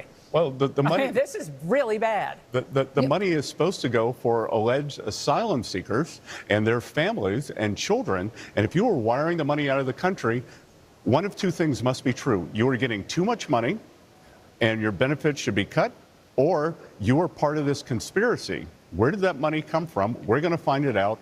That's what Treasury does. IRS has a group called Criminal Investigations. Criminal Investigations was the group. So Criminal Investigations is going to be looking very hard at all of this, as is everybody within the IRS. He talks about these guys saying, you know, they're kind of like cool cats. They do it all. Like on the one hand, they can look aggressively at a balance sheet and they've got a good head for math. And then on the other, they can get out there with a weapon and bang somebody's door down. So it's clear, very, very clear, if you would, that he's not going to take no for an answer on this. And he's very serious about it. Meanwhile, you've got ICE saying, hey, we're on to you guys. They actually tweeted out, this is really interesting for a government. Well, I mean, this is what he does a lot of this, right? He tweets other people's stuff. In the case of ICE, they're tweeting out an article from this week. Trump administration ends temporary protected status for thousands of Somalis in U.S. And they say TPS for Somalis has ended. Leave the U.S. on your own terms between now and March 17th or receive a visit from ICE. The choice is yours. So that is a big deal, guys, a very, very big deal. They're making it clear they're not going to put up with any of this at all. Again, I want to at least point out that we've got some optimism in that we're not probably dealing with Pam Bondi, dare I say, on this. We're all kind of upset with Bondi. The president himself is upset with Bondi. I mean, again, I am frustrated with what happened with Letitia James. I'm looking at your comments and you guys are angry and you're like, look, what the heck is going on? Like, why is nothing happening? I think she's in over her head. That's my own 2 cents. And I say this as someone who has no axe to grind against her. I've been really in her corner up until quite recently, because when you lost Letitia, like that did it for me. And well, and me too. I mean, it just did it for me. And I thought with all this that's happening, she's never going to be able to manage this, all this fraud and then financial crimes. I mean, it's way, dare we say, over her head, okay? Not to mention the logistics of it all. I mean, she's going to have to remember, you know, when to turn in her homework on time. No missing any statute of limitations. So I think we all share this sentiment. I showed you how Comer said how disappointed he was in Pam, and then the next day the Wall Street Journal had a very interesting report saying, indeed, the president has been speaking to his inner circle saying, you know, I don't understand. Like, why can't she do anything? Here we go, Comer. At the end of the day, I've been disappointed in some of the criminal referrals that are collecting dust on Attorney General Bondi's desk. I've made that very clear with the White House.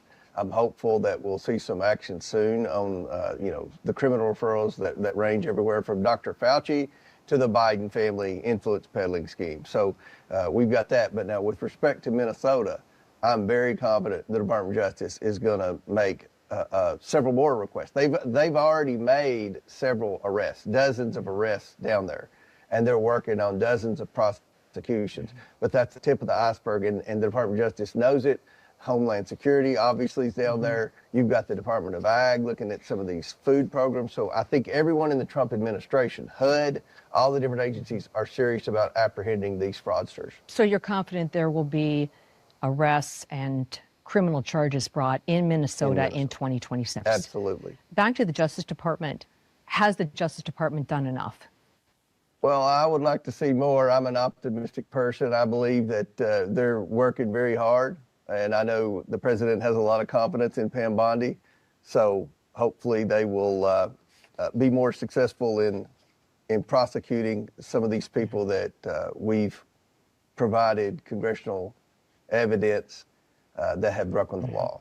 I'm sure you've seen a lot of the comments on X. This is a very popular chart on X. It says 0 arrests for some scandals that are very important to Republicans. Is that what accountability looks like?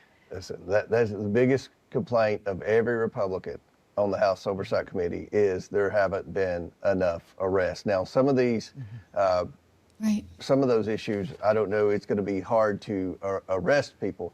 With the Biden auto pen scandal, what we produced in our investigation is evidence that the pardons and executive orders that were signed with the auto pen in the last year of the Biden administration should be declared null and void. Now, President Trump tweeted after we issued our report that he was going to declare them null and void, but I don't believe the paperwork's ever been done, and you're still going to have to go to court for that. But our congressional investigation will serve as basis to uphold the declaration of those pardons and executive orders being declared null and void.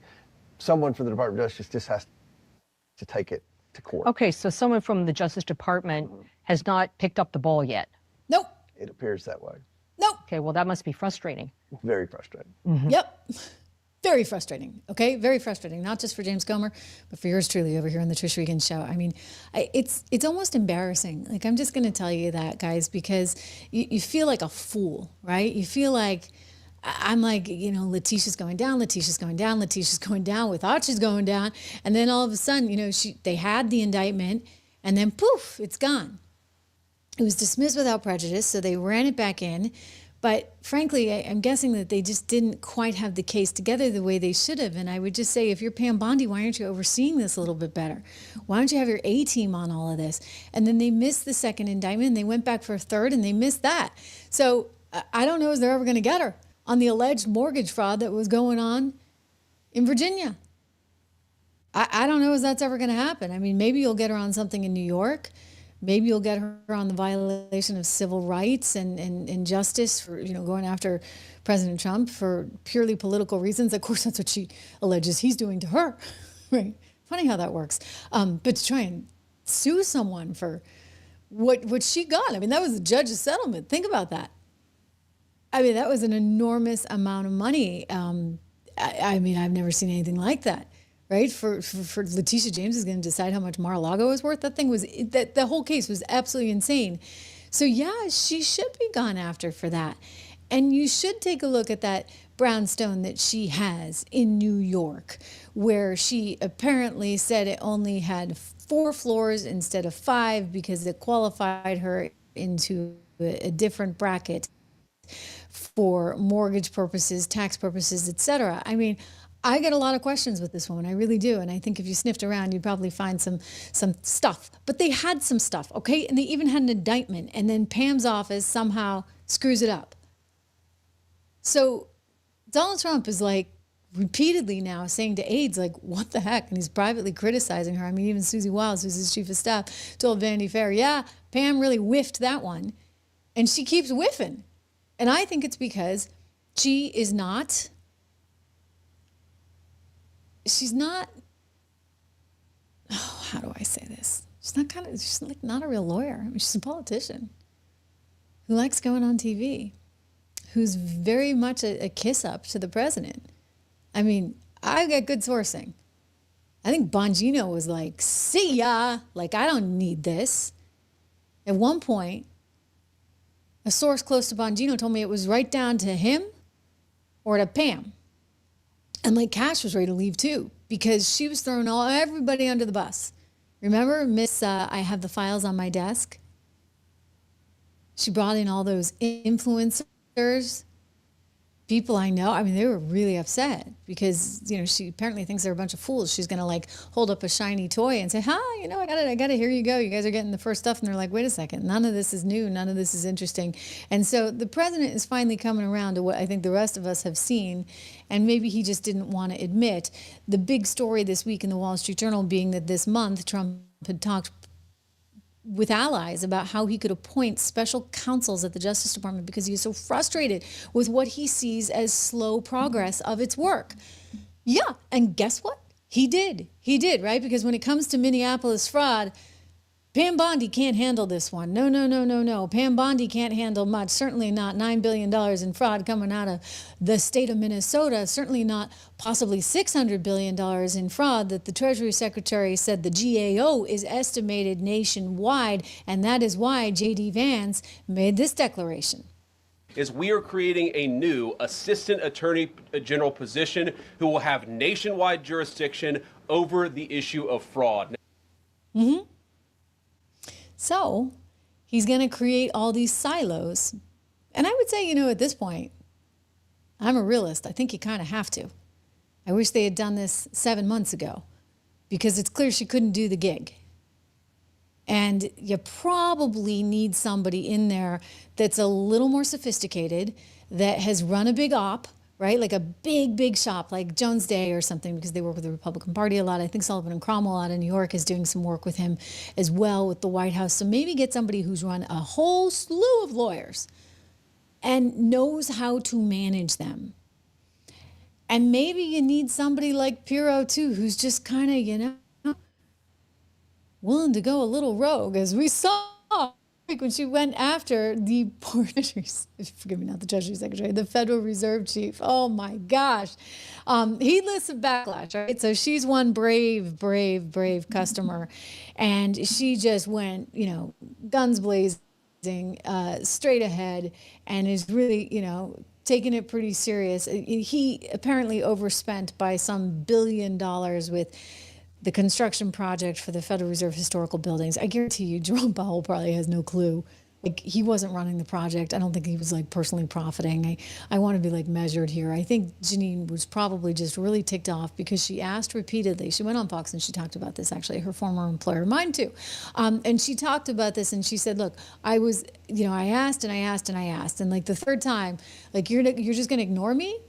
Like, what the heck is going on? You can't just ignore me. You can't just ignore the Justice Department. And so then he came out with the big video where he looked like a hostage victim, right? Saying the DOJ, the Trump DOJ, is coming after me for these criminal allegations.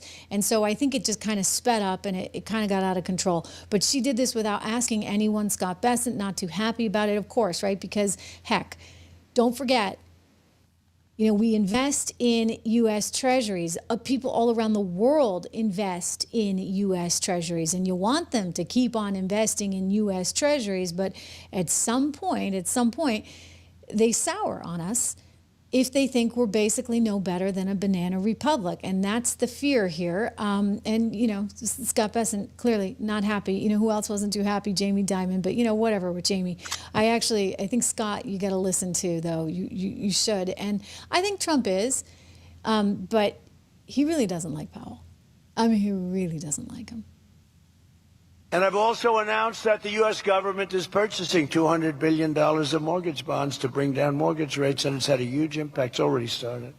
And just last week, the average 30-year mortgage dropped below 6% for the first time in many years. It's coming down very rapidly, and that's not with the help of the Fed. If I had the help of the Fed, it would be easier. But that jerk will be.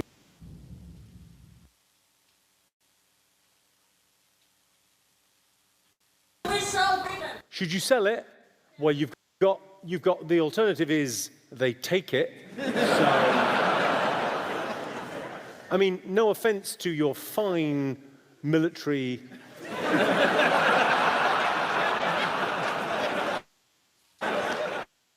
Okay, why don't we just have a quick game? We're just going to ask a question. Hands up, who has a military where they can't even afford blanks, they've just got to say bang. Yeah, it's you, isn't it? It's fucking you. Bang.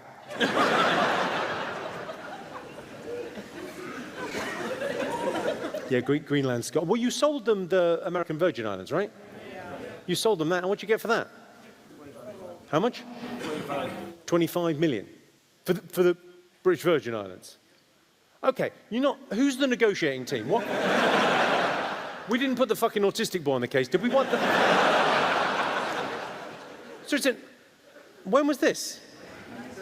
Was it 100 years ago? Even fucking 25 million is. You had a holiday home, and you fucking sold it. Put a 25% tariff, which is, by the way, about 7 times more than they would have to pay by raising their drug, like 7 times. This wasn't like a little bit more, 7 times more. And I may do that for Greenland, too. I may put a tariff on countries if they don't go along with Greenland, because we need Greenland for national security. So I may do that. I'll give you a little, I'll take you out of that. In fact, that'll end up being the story. But actually, this is a much bigger story because we're reducing healthcare by numbers that you haven't seen. So I want to really see something that said, take a look at what happened. Hey. Why this beat so crazy? We will make America proud again. When you try to we will make America wealthy again. And yes, together, we will make America great again. We just keep winning. Yeah, we actually have a president. Look at the liberal Democrat. This clown here, Brian, and his scum brother. They always got some deranged post. Look at this. Breaking: Trump is now threatening to put likely illegal tariffs on countries that don't go along with his illegal attempt to take over Greenland. This is what dictators do. Oh, I'll tell y'all, man, we actually got a president. Greenland, yeah. And look at Macron. He's still getting his butt beat. His wife still kicking that. I mean, wife in there just punching on it. What you say? And then they say she pulled that mushroom tip out on him. Please don't click off today's show. They say, Rick, we're not gonna start that. You're not gonna do that. We're not gonna do that now. I'm gonna click off the video. If you start getting inappropriate, Rick, I'm clicking off today's show. Oh, hell. Is Candace Owens still fighting that lawsuit? Is Candace Owens still? If that lawsuit, if they still coming after Candace Owens? They said she pulled out that mushroom tip. Yeah, but this was trending a couple of hours ago. About his when he gave the speech in his eye, he had like a thing in his eye. Whatever you call that. His eye was had a blood clot or blood. I forgot what they call it, but hell, y'all know what I'm talking about. Look at this. Ce tir est un signal très clair de ces tirs. Partenaires allemands et britanniques, nous devons. But y'all know, everybody was making jokes that his wife beat him up and all kind of stuff. Just can't make this up, man. She's still kicking his. Oh, fine. You just can't make this up. But he appears to have a bloodshot eye at the moment of delivering his New Year's address to the armed forces. I tell you, what a disgrace.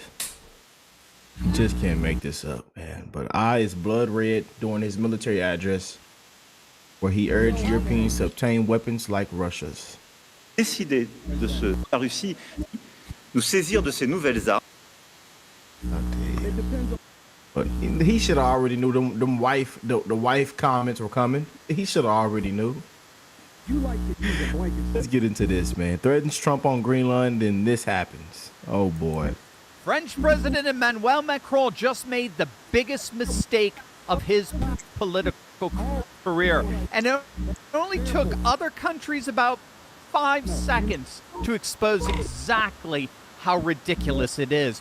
What happened next is so embarrassing for the European globalist elite that you won't believe it's real, but it is. And by the end of this video, you understand precisely why Trump's Greenland strategy just became unstoppable. The Trump. Also, if you want a front row seat on how you continue to change the world. On Wednesday, French President Emmanuel Macron announced a dramatic escalation in the war over Greenland, announcing that France would deploy land, air, and sea assets to Greenland at Denmark's request, taking to X with all the gravitas of a man defending the free world. Macron declared, quote, "At the request of Denmark, I've decided that France will participate in the joint exercises organized by Denmark in Greenland, Operation Arctic Endurance. The first French military elements are already on their way. Others will follow." He went on to threaten President Trump, saying there would be, quote, "unprecedented consequences if the United States takes Greenland from Denmark." We say, man, lately they have been playing a dangerous game of around and find out. Good luck. Very dangerous game, y'all. Sounds impressive, does it not? France rushing in to defend a NATO ally from American aggression. Europe standing united against Trump's territorial ambitions. The headlines practically wrote themselves. Then someone asked a very simple question. So how many troops is France actually sending? Turns out 15. I kid you not. This is not a joke. Oh, boy. It's 15. 50 corroborated. We can do this the easy way, or we can do this the hard way. How you want to do it? I tell you, man. Multiple media outlets. 15 mountain warfare specialists. As for the other countries, Germany is sending 13. 13 reconnaissance personnel. Sweden, they're sending 3. Norway, 2. Britain, 1. The Hill actually ran with the utterly gaslit headline, "European troops arrive in Greenland," only to admit, buried deep, many paragraphs below, that Europe was only sending 34 troops. That's right, 34 total European troops rushing in to defend Greenland from the aggression of the United States military. I mean, it was so patently pathetic, so hilariously pitiful, that none other than the Russian Security Council Deputy Chairman Dmitry Medvedev, never one to miss an opportunity, went straight for the jugular on X, writing, quote, "The Gaelic cock has crowed that if the sovereignty of Denmark is affected, the consequences would be unprecedented." Ooh, what will they do? Kidnap the President of the United States? Nuke the U.S.? Of course not. They'll just shit their pants and give up Greenland. And that would be a great European precedent. Now, here's what makes this absolutely priceless. It gets worse. It gets more embarrassing for Macron and the bullies in Brussels.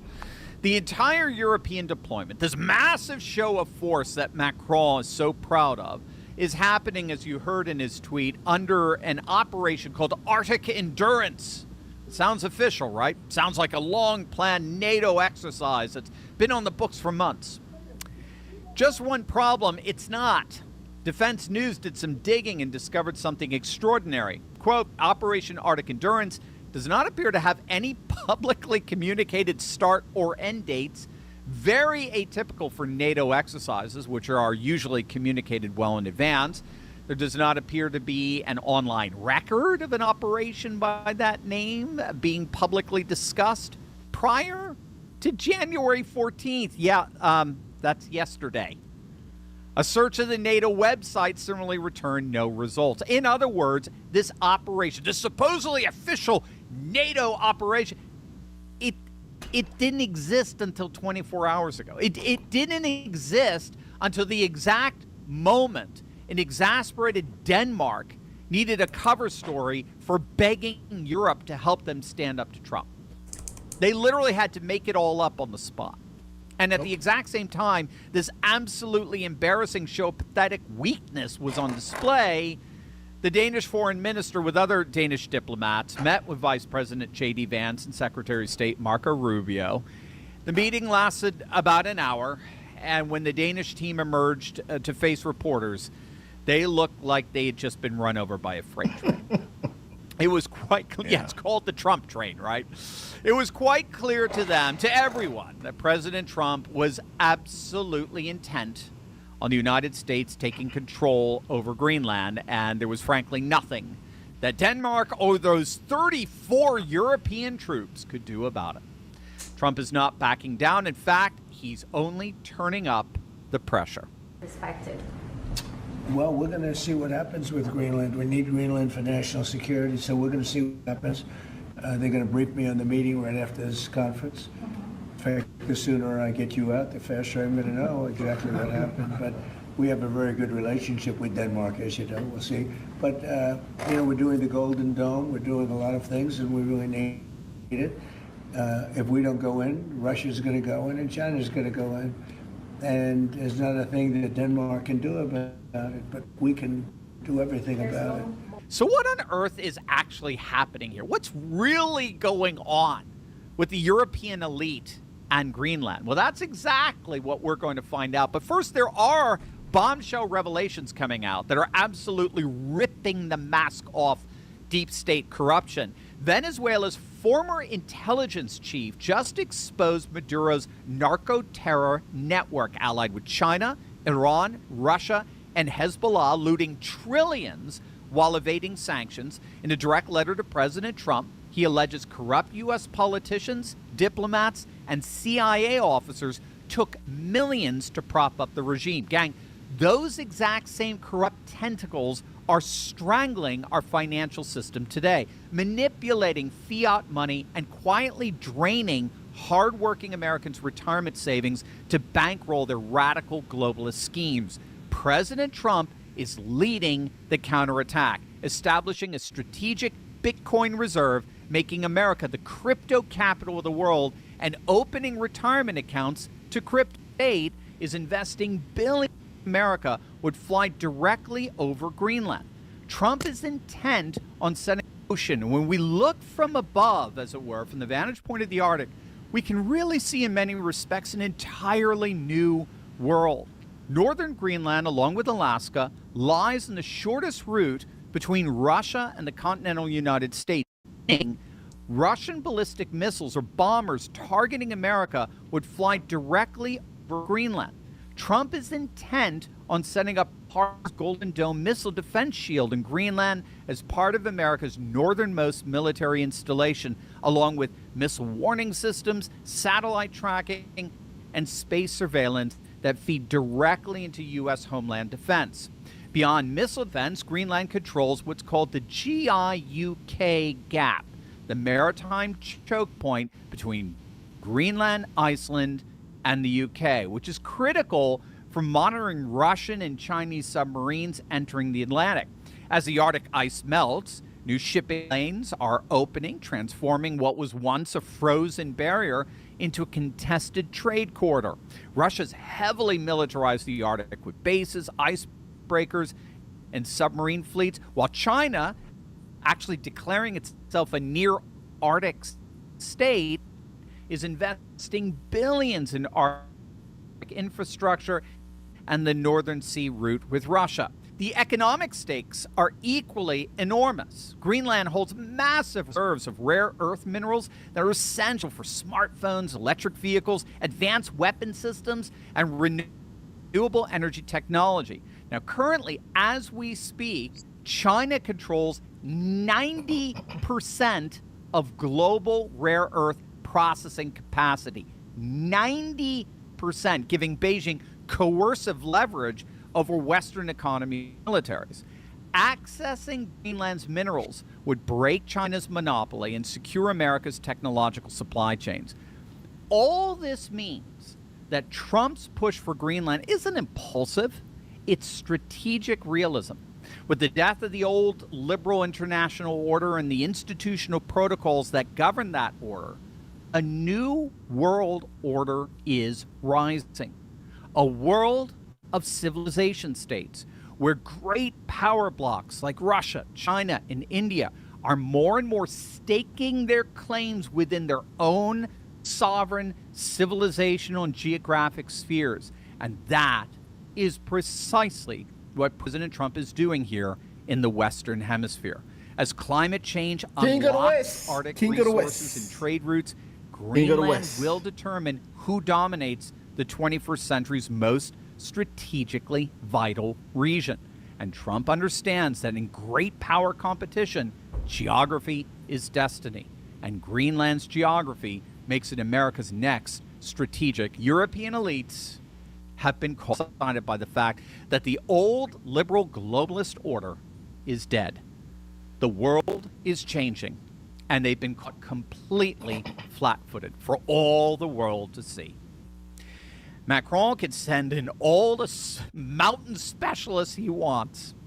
Germany can deploy all the reconnaissance teams it can muster. Russia will keep laughing, and Trump will keep winning. Because at the end of the day, Greenland will find its place in an era of civilization states, not European elite posturing. And everyone at the White House meeting on Wednesday figured that out. Welcome to Trump's second term, where America leads, Europe follows. Whether they like it.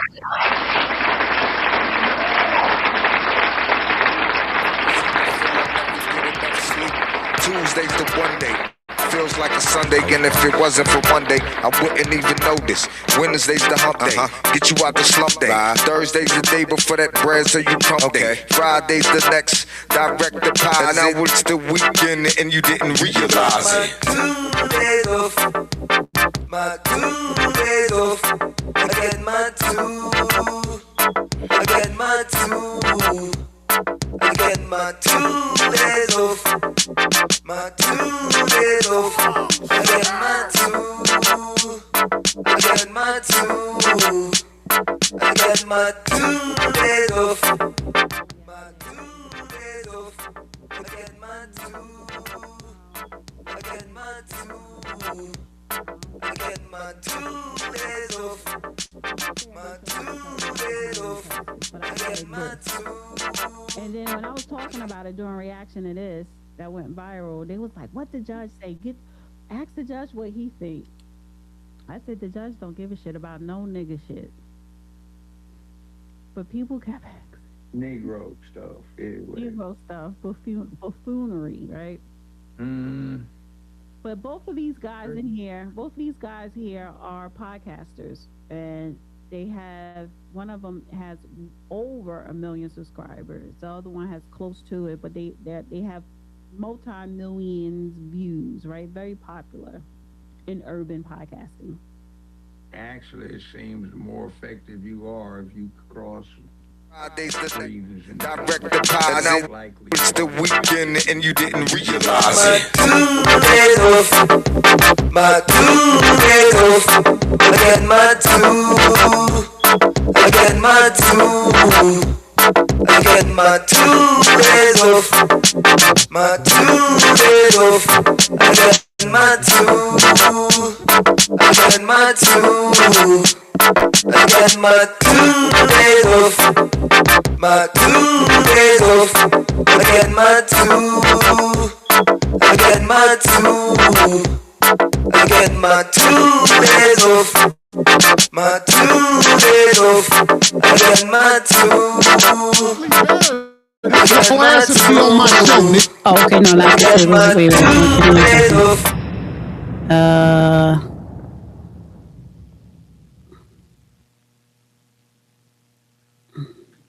Okay, here we go. I believe you know this already. When the cops shoot you, ain't nothing you can do about it. Oh my God, this is so crazy. Do you think that's wrong? What I said? This is so insane. Is that what I said? I said when the cops shoot you, ain't nothing you can do about it. Is that a lie? This is so insane. But you didn't answer it. I'm gonna answer your question. Okay. I'm gonna answer your question. It depends on the circumstance. And the interesting thing about it is this: the majority of the people, because You like to use a blanket statement. That's like me saying all black people are stupid. Well, have you said all white people stupid? No, I'm talking about cops. You should say that one time. I'm talking about because cops. it's easy to say all black people are stupid as an example. Say something about the white people. No. You're not. I don't think you got people all the time. Oh, well, I didn't hear you. Can you tell me? Because I don't know. Liberal white women literally being biggest enemy of the United States of America. That's you said female, the biggest. Literally, white liberal women are the worst thing that ever happened to this country. What about their dashboard? You get there because you keep trying to get me to qualify by participating and joining in. I think you're doing what's easy. No, I'm doing what's good. I think you don't want to go against them. You know what? You go against them in the video, and you going against them. And when I say them, I'm talking about your boss. I don't have a boss. We say that. We say that, but here's the truth. I don't have a boss. It's a reason you go after black males or black people quicker than you will go after white males. What are white males responsible for in this country as the downfall I'm an of equal it? accountability smoke giver. I talk. Where we at, Queens Flish? I ain't heard you talk about white men since you've been up here. You ain't been listening. You ain't been listening. I've been listening to you. No, you haven't. I hear you taking you don't have the capacity to be able to listen because you're too busy. No. You got me wrong. My capacity that you just criticized, that's an opinion. Here's the fact. Have you seen something about Caucasian males and how they destroy this nation? Well, what did I miss? Let's slow down because you talking loud, but you're not saying a lot. No, you talking loud, and you still talking around. What did the Caucasian male do for America? I'm not bring it down. Thank you. You look good. Nah. Think you look good. Think you look good. Now I got to see what's up with you, right? I mean, you don't think you look good? Not that. I don't look that good. Do you think you look good? Nah. Do you think you got a nice body? No. Nice butt? Nope. I do. Jesus Christ. See, you got low self-esteem, but let's get back. I'm going to show you respect. You know, you my... No, you can say whatever you want to say. Can I for real? You can say whatever you want to say. Man. Well, wait. Let me redirect the questions first. All right, so I just wanted to show y'all that.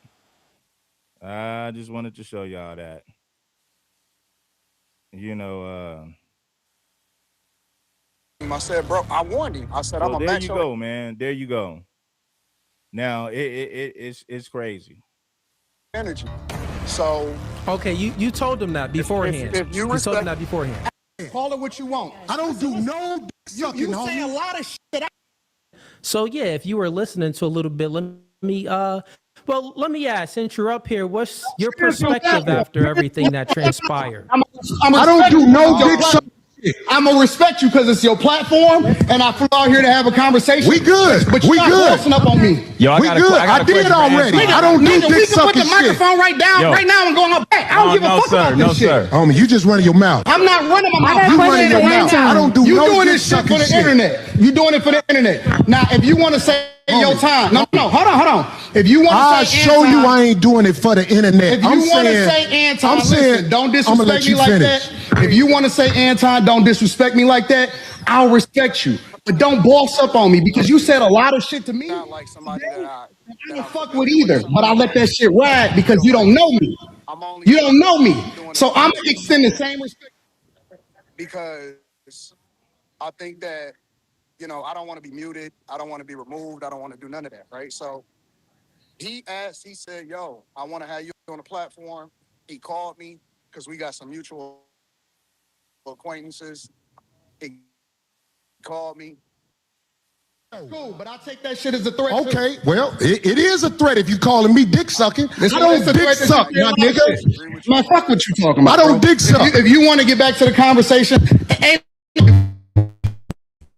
come at me with that dick sucking shit again, nigga. You're not gonna come at me with. See, I suck dick again, nigga. We can go all back right now. Fuck I am. We can go all back right now. I'm with it. I bet you won't say that shit. We can go all back right now. I got money for all this. Whatever. I got money too. Don't nobody give a fuck about that shit. Hey, yo. No, it's just not respect. I ain't falling for that. I ain't falling. Khalid, get out the way. Don't get in the way of two niggas. Let me tell you something, homie. I ain't got to go out back right now because we got to go out back to lead this motherfucker. But I'm saying that dick sucking shit, watch that. That's all I'm saying. And if I don't say it how you like If you want to get back to the conversation, we can get back to the conversation. But just know, I'm not listening to none of that shit, bro. Here, nigga. I'm not listening to none of that shit. If you want to get back to the conversation, long as you we can know. get back to the conversation. Long as you know, bro, you. I think the one in the black hat is winning the interchange. The one in the white hat, I'll give an answer to his first question. And if you got on a pretty effective Kevlar vest, there ain't shit you gonna be doing immediately if somebody, anybody, cop or otherwise, shoots you. So that was a dumbass question. And he's pimping the game. That's what I'm talking about. Loudmouth pimping, talking smack, trying to perpetrate this mythology about being that's what I've been talking about, is being perked by the entertainment media these days, the entertainment, news, and communications industries. Is that kind of stuck on stupidity. One of the reasons I think we haven't gotten anywhere is people are too busy trying to whine about the circumstances rather than doing something about it. The other guy called him out and said, come on, let's go outside.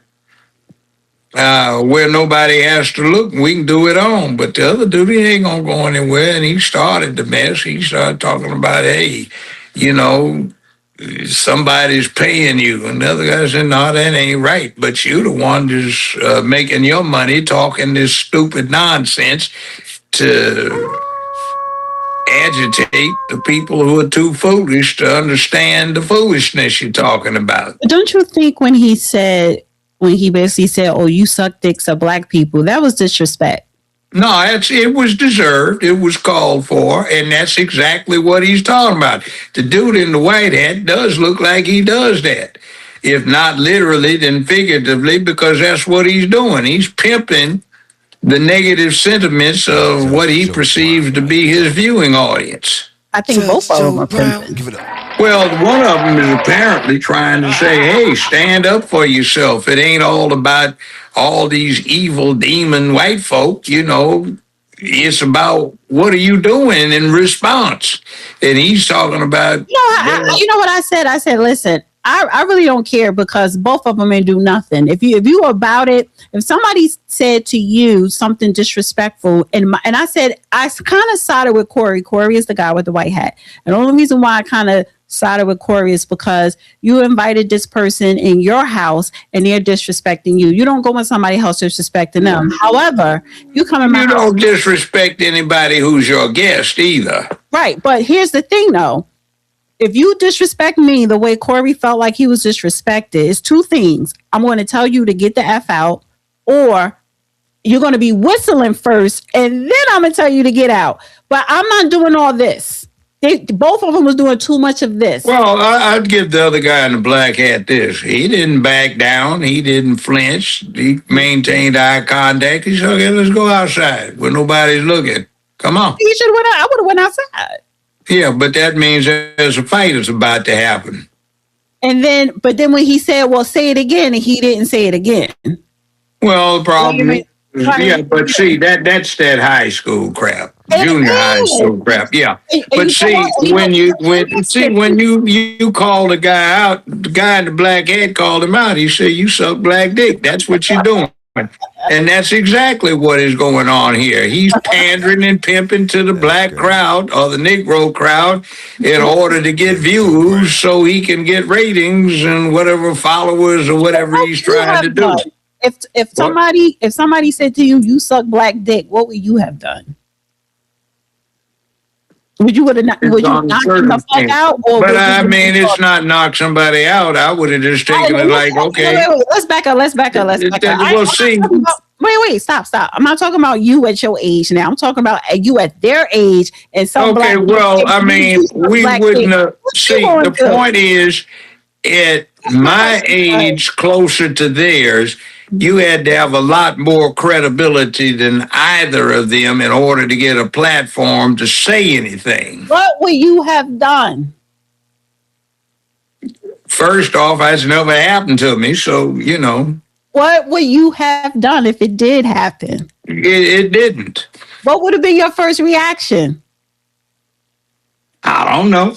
Come on, man. You're old I man. asked my Stop father playing. that same question today because y'all in the same generation. He said, You don't have an opinion on nothing right about it's one thing to say kiss ass, the banter. But another man telling me that I suck dick, he was like, I'm not going to fuck out. And then I'll deal with whatever comes afterwards. Well, yeah, but the problem is you're trying to run a business, which both of them are trying to do, and somebody's going to jail after it, and it could have been avoided.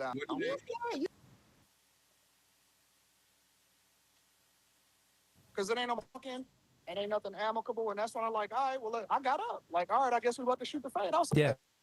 Let me ask you a question because as I was reacting to this live, first time watching it, right before I watched it live, I think I seen like a 30-second clip on Instagram, and I'm like, I got to get on stream and I got to react to it. All right, fellas, mission is critical. I was searching my name online and found tons of information that was way too personal. So I thought to myself, who has... All right. Said Enough he of that. was going to do it, so he had intent. Intellectually inferior than you. Nah, you don't even do make believe. Yeah, I never. The point is, oh, we just lost him. Got it. Yeah, I mean, if you look and you see what it is, you know what I'm saying? It's not gonna be an intellectual conversation. It's gonna go that other way. So, like, all right, cool. I'm still coming. Facts. Okay. So you were fully prepared. You kind of already anticipated, the type of questions he would ask, the type of responses he would give, and you were already aware that, hey, I'm going to go ahead and match your energy, and that's exactly what you did. Okay. Fair enough. My thing is, I'm a very, very cool, respectful person. I'm one of the coolest people, one of the coolest friends that anybody can have. I usually, when something happens, I'm responding to something that somebody else says, whether it's a woman, a guy, whatever, right? And so I don't have no smoke. I ain't got no beef with nobody. I ain't got none of that. Yeah. But at the same time, I understand my opponent. I understand what I'm dealing with. So for me, it was just like, I know what 5150 is. I understand exactly what it is. Yeah, I had some people in the chat. They were saying, well, Anton didn't say it again. He didn't call him the D word again and stuff like that. And I was like, well, that doesn't mean that Anton isn't masculine. This just means that, he's aware of his surroundings and he didn't say it again. Just because you don't agree with someone's ultimatum doesn't mean. No, Corey did say it again. See, it depends on how you look at it. Corey said we can go out back. I mean, Anton said we can go out back.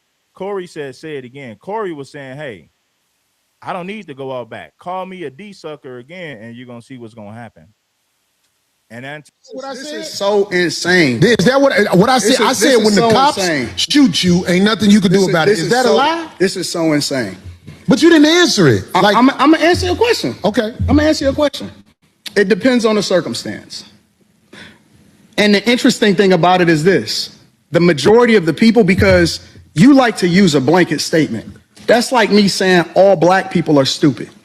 Well, have you said all white people stupid? No, I'm talking about cops. You should say that one time. I'm talking about because cops. it's easy to say all black people are stupid as an example. Say something about the white people. No. You're not. I don't think you got people all the time. Oh, well, I didn't hear you. Can you tell me? Because I don't about know. Liberal white women literally being the biggest enemy of the United States of America. That's the thing I say every single day. Caucasian female, the biggest enemy. Literally, white liberal women are the worst thing that ever happened to this country. What about their men? But we gonna get there because you keep trying to get me to qualify it by participating and joining in on the court. No, I think you're doing what's easy. No. I'm doing what's real. I think you don't want to go against them because if you go against them, it'll be some video of you going against them. And when I say them, I'm talking about your boss. I don't have a boss. We say that. We say that, but here's the truth. I don't have a boss. It's a reason you go after black males or black people quicker than you will go after white males. What are white males responsible for in this country as the downfall I'm an of it? equal accountability smoke giver. I talk about everybody. I'm just saying, I ain't heard you talk about white men since you've been up here. You ain't been listening. You ain't been listening. I've been listening to you. No, you haven't. I hear you taking you don't have the capacity to be able to listen because you're too busy. No. You got me wrong. You too busy. My capacity, case, that you just criticized, that's an opinion. Here's the fact. Have you seen something about Caucasian males and how they destroy this nation? Well, what did I miss? Let's slow down because you talking loud, but you're not saying a lot. No, you talking loud, and you still talking around. What did the Caucasian male do to America to bring it down? I'm not getting into that. You dancing around it. No, and that's why I lose respect for you when you start dancing and kissing Caucasian males' ass. But I don't. Don't do that in front of me because I'm not an ass kisser of nobody. Yes, you are. You suck the dick of black people right now. You doing the easy shit. What you do, let me tell you what you do. Nah, let me tell you something, homie. I don't suck dick. Yeah, you do. So fix you doing it right now. I don't suck dick, homie. You doing it right now. Homie, believe me when I tell you. I don't do that. I don't do that. Listen. So don't come at me with no dick sucking shit. I'm gonna give you the same energy you give me. Let's switch seats. I'm with it. Homie, I don't do no dick sucking shit. I'm a motherfucking man. I don't do no dick sucking shit. I don't give a fuck about none of that shit. I tell you what, watch that dick sucking shit, because that'll go bad. Call it what you want. I don't do no dick sucking, you homie. say a lot of shit that I don't fuck with either. Okay, but that gay shit, I don't give a fuck about what you talking about. Hey, homie, I tell you what. I'm right here. Don't put no dick sucking shit. Don't put no dick sucking shit on me, nigga. I'm from Detroit right Say now. I suck a dick again. I'm right here, right now. All right, that's what I'm saying. I'm gonna respect you. Dance around it. Dance around it. No. I don't do no dick sucking shit. I'm gonna respect you because it's your platform, and I flew out here to have a conversation. We good. But you're not bossing up on me. Yo, we good. I did already. I don't do dick sucking shit. We can put the microphone right now and go on back. I don't give a fuck about this shit. Homie, you just running your mouth. I'm not running my mouth. You running your mouth. I don't do no doing dick this shit sucking for the shit. internet. You doing it for the internet. Now, if you want to say your time, no, hold on. If you want to I'll say show you I ain't doing it for the internet. If you want to say Anton, listen, don't disrespect me like that. If you want to say Anton, don't disrespect me like that, I'll respect you. But don't boss up on me because you said a lot of shit to me today that I don't fuck with either. But I let that shit ride because you don't know me. You don't know me. So I'm going to extend the same respect to you. You called me out of my name. You said some wild shit, especially with regard to how would it call this nigga out his name? Nigga, I'm telling you that you did. You can't tell me how I get respected. I got a question for bro. Okay. No. Hold on 1 second. Hold on. We just getting loud. I ain't gonna get loud. Then don't switch seats. No. This my show. This my show. That's cool, but I take that shit as a threat. Okay, well, it is a threat if you calling me dick sucking. I don't dick suck, my nigga. Man, fuck what you talking about. I don't dick suck. If you want to get back to the conversation, because you ain't gonna do shit. Because you're not gonna do shit. Come at me with that dick sucking shit again, nigga. You're not gonna come at me with. Say I suck dick again, nigga. We can go out back right now. Fuck I am. We can go out back right now. I'm with it. I bet you won't say that shit. We can go out back right now. I got money for all this. Whatever. I got money too. Don't nobody give a fuck about that shit. Hey, homie. No, it's just not respect. I ain't falling for that. I ain't falling. Golly, get out the way. Don't get in the way of two niggas. Let me tell you something, homie. I ain't got to go out back right now because we got to go out back to lead this motherfucker. But I'm saying that dick sucking shit, watch that. That's all I'm saying. And if I don't say it how you like it, if you want to get back to the conversation, we can get back to the conversation. But just know, I'm not listening to none of that shit, bro. Here, nigga. I'm not listening to none of that shit. If you want to get back to the conversation, long as you we can know. get back to the conversation. Long as you know. Bro, Yes, has definitely the one in the black hat. consolidate because with the three companies that Poor women are the first thing that ever happened to this. But we gonna get there because you keep trying to get me to qualify it by participating and joining in on the court. No, I think you're doing what's easy. No. I'm doing what's real. I think you don't want to go against them. Because if you go against them, it'll be some video of you going against them. And when I say them, I'm talking about your boss. I don't have a boss. We say that.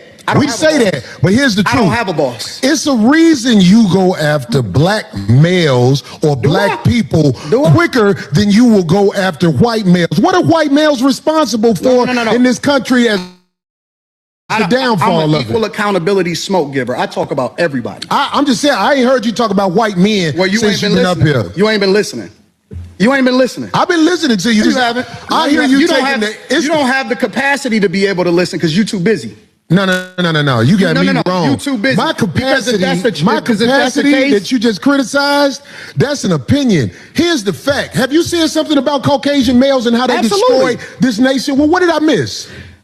Let's slow down because you talking loud, but you're not saying a lot.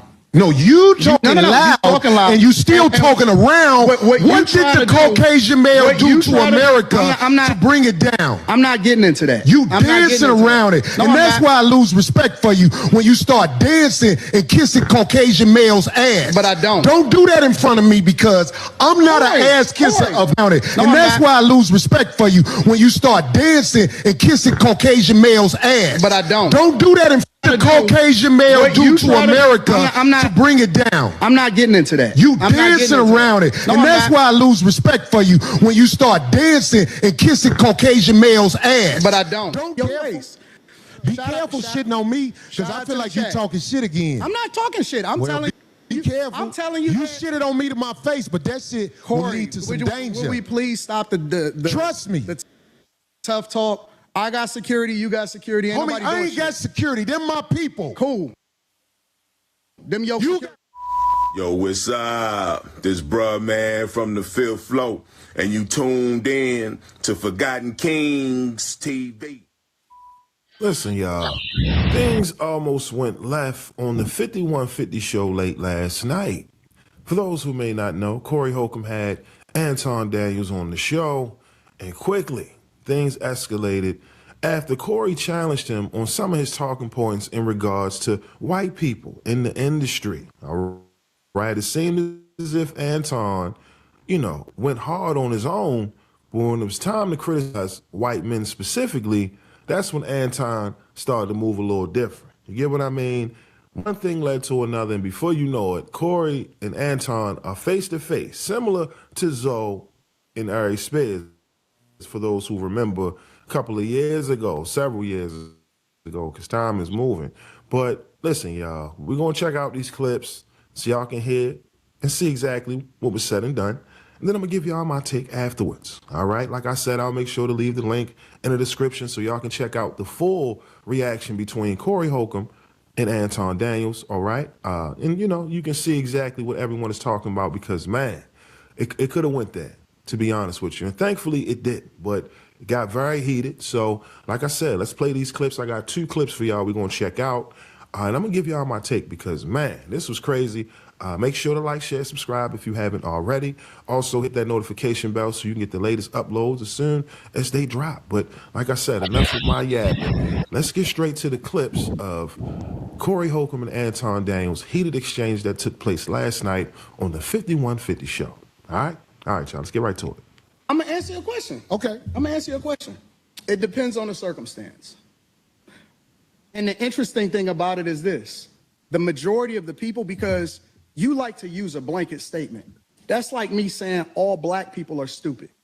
Well, have you said all white people stupid? No, I'm talking about cops. You should say that one time. I'm talking about because cops. it's easy to say all black people are stupid as an example. Say something about the white people. No. You're not. I don't think you got people all the time. Oh, well, I didn't hear you. Can you tell me? Because I talk don't about know. liberal I hear white you women about literally being the biggest enemy of the United States of America. That's the thing I say every single day. Caucasian female, the biggest enemy. Literally, white liberal women are the worst thing that ever happened to this country. What about their men? But we gonna get there because you keep trying to get me to qualify it by participating and joining in on the core. I think you're doing what's easy. No. I'm doing what's real. I think you don't want to go against them because if you go against them, it'll be some video of you going against them. And when I say them, I'm talking about your boss. I don't have a boss. We say that. We say that. But here's the truth. I don't have a boss. It's a reason you go after black males or black people quicker than you will go after males. What are white males responsible for in this country as the downfall of it? I'm an equal accountability smoke giver. I talk about everybody. I'm just saying, I ain't heard you talk about white men since you've been up here. You ain't been listening. You ain't been listening. I've been listening to you. No, you haven't. I hear you taking you don't have the capacity to be able to listen because you're too busy. No. You got me wrong. Too busy. My capacity that you just criticized, that's an opinion. Here's the fact. Have you said something about Caucasian males and how they destroy this nation? Well, what did I miss? let's slow down because you talking loud, but you're not saying a lot. No, you talking loud, you talking loud, and you still talking around. What did the Caucasian male? Equal accountability smoke giver. I talk about everybody. I'm just saying, I ain't heard you talk about white men well, you since ain't been you've been listening. up here. You ain't been listening. You ain't been listening. I've been listening to you. No, you haven't. I hear you taking you don't have the capacity to be able to listen because you're too busy. No. You got me wrong. You too busy. My capacity case, that you just criticized, that's an opinion. Here's the fact. Have you seen something about Caucasian males and how they destroy this nation? Well, what did I miss? Let's slow down because you talking loud, but you're not saying a lot. No, you talking loud, and you still talking around. What did the Caucasian male do to America to bring it down? I'm not getting into that. You dancing around it. No, and that's why I lose respect for you when you start dancing and kissing Caucasian male's ass. But I don't. Don't do that in front of me because I'm not an ass kisser of nobody. Yes, you are. You suck the dick of black people right now. You male's ass. But I don't. Don't do that in front of me because I'm not an ass kisser of nobody. Yes, you are. You suck the dick of black people right now. You doing the easy shit. What you do, let me male's ass. But I don't. Don't do that in front of me because I'm not an ass kisser of nobody. Yes, you are. You suck the dick of black people right now. You doing the easy shit. What you do, let me tell you what you do. Nah, see, ain't nobody let me tell you something. I don't suck dick. Yeah, you do. Yeah, you do. So fix that. You doing the easy shit. What you do, let me tell you what you do. Nah, see, ain't nobody let me tell you something, homie. I don't tell you. I don't ain't nobody suck gonna tell you. dick. Yeah, I don't you do. suck Yeah, dick. you do. So fix you doing that. it right now. I don't suck dick, homie. You doing it right now. Believe me when I tell you. I don't do that. Tell you. I don't do that. Listen. So don't come at me with no dick sucking shit. I'm gonna give you the same energy you give me. Let's switch seats. Let's switch seats. I'm with it. Homie, I don't do no dick sucking shit. I'm a motherfucking man. I don't do no dick sucking shit, homie. I don't give a fuck about none of I tell you what, watch that dick sucking shit, cause that'll go bad. Call it what you want. I don't do no dick sucking, you homie. say a lot of shit that I don't fuck with either. You okay, but that gay shit, I don't give a fuck about what you talking about. Hey, homie, I tell you what. I'm right here. Don't put no dick sucking shit. Don't put no dick sucking shit on me, nigga. I'm from Detroit. Say I suck a dick again. I'm right here, right now. All right, that's what I'm saying. I'm gonna respect you. Dance around it. Dance around it. No. I don't do no dick sucking shit. I'm gonna respect you because it's your platform. Yes, you are. To have a suck the black people right now. You doing the easy shit. What you do, let me tell you what you do. Nah, see, ain't nobody let me tell you something. Nobody gonna tell you. I don't suck. Yeah, I don't you do. suck. You do. So fix you doing that. it right now. I don't suck. You doing it right now. Homie, believe me when I tell you. I don't do that. Tell you. I don't do that. Listen. So don't come at me with no sucking shit. I'm gonna give you the same energy you give me. Let's switch seats. Switch seats. I'm with it. Homie, I don't do no sucking shit. I'm a motherfucking man. I don't do no dick sucking shit, homie. I don't give a fuck about nothing. Well, I tell you what, watch the sucking shit, cause that'll go bad. Call it what you want. I don't do no sucking, you homie. say a lot of shit that I don't fuck with either. You okay, but that oh, you go. Hey, homie, I tell you what. I'm right here. Don't put no sucking shit. Don't put no sucking shit on me. From Detroit, say I suck again. I'm right here, right now. All right, that's what I'm saying. I'm gonna respect you. Dance around it. Dance around it. No. I don't do no sucking shit. I'm gonna respect you because it's your platform, and I flew out here to have a conversation. We good. But you're not bossing up on me. Yo, we good. I did already. I don't do put the microphone right down. Right now, I'm going up back. I don't give a no, sir. Homie, you just running your mouth. I'm not running my mouth. You running your mouth. I don't do no doing it for the internet. You doing it for the internet. Now, if you want to say your time, no, hold on. If you want to say show you I ain't doing it for the internet. If you want to say Anton, listen, don't disrespect me like that. If you want to say Anton, don't disrespect me like that. I'll respect you, but don't boss up on me because you said a lot of shit to me today that I don't with either. But I let that shit ride because you don't know me. You don't know me. So I'm going to extend the same respect to you. You called me out of my name. You said some wild shit, especially with regard to how would it call it out his name. I'm telling you that you did. You can't tell me how I get respect. I got a question for bro. Okay. No. Hold on 1 second. Hold on. We just getting loud. I ain't gonna get loud. Then don't switch seats. No. This my show. This cool. My show. That's cool, but I take that shit as a threat. Okay. Well, it is a threat if you calling me sucking. I don't Suck my You talking about? If you want to get back to the conversation, ain't no, because you ain't gonna do shit. Because you're not gonna do shit. Come at me with suck your shit again. You're not gonna Come at me with. See, I suck again. We can go out back right now. We can go out back right now. I'm with it. I bet you won't say that shit. We can go out back right now. The people, because I got money for you all like to this. use a blanket statement. That's like me saying all black people are stupid. Well, have you said all white people stupid? No, I'm talking about cops. You should say that one time. I'm talking about because cops. it's easy to You're say not all black gonna people are gaslight stupid as an example. Say something about the white people. No. You're not. I don't talk think about you white got people all the time. Oh, well, I didn't hear you. Can you tell me? I Because I talk don't about know. liberal I hear white you women talking about literally being the biggest enemy of the United States of America. That's the thing I say every single day. Caucasian female, the biggest enemy. Literally, white liberal women are the worst thing that ever happened. Like, I'm gonna answer your question. Okay. I'm gonna answer your question. It depends on the circumstance.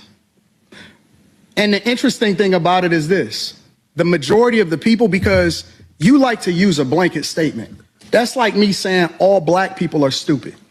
Well, have you said all white people stupid? No, I'm talking about cops. You should say that one time. I'm talking about because cops. it's easy to say all black people are stupid as an example. Say something about the white people. No. You're not. I don't think you got people all the time. Oh, well, I didn't hear you. Can you tell me? Because I talk don't about know. liberal I hear white you women talking about- literally being the biggest enemy of the United States of America. That's the thing I say every single day. Caucasian female, the biggest enemy. Literally, white liberal women are the worst thing that ever happened to this country. What about their men? But we gonna get there. Because you keep trying to get me to qualify it by participating and joining in on the core. No, I think you're doing what's easy. No. I'm doing what's real. I think you don't want to go against them. Because if you go against them, it'll be some video of you going against them. And when I say them, I'm talking about your boss. I don't have a boss. We say that.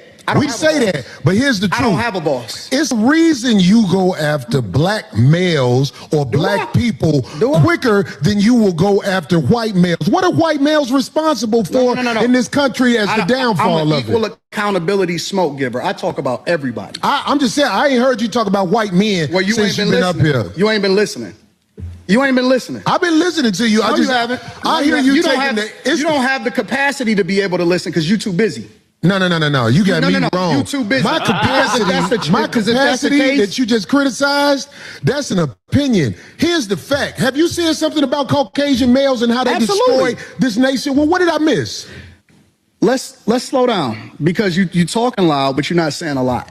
No, you talking loud, and you still talking around. What did the Caucasian male do to America to bring it down? I'm not getting into that. You dancing around it. And that's why I lose respect for you when you start dancing and kissing Caucasian male's ass. But I don't. Don't do that in front of me because I'm not an ass kisser of nobody. Yes, you are.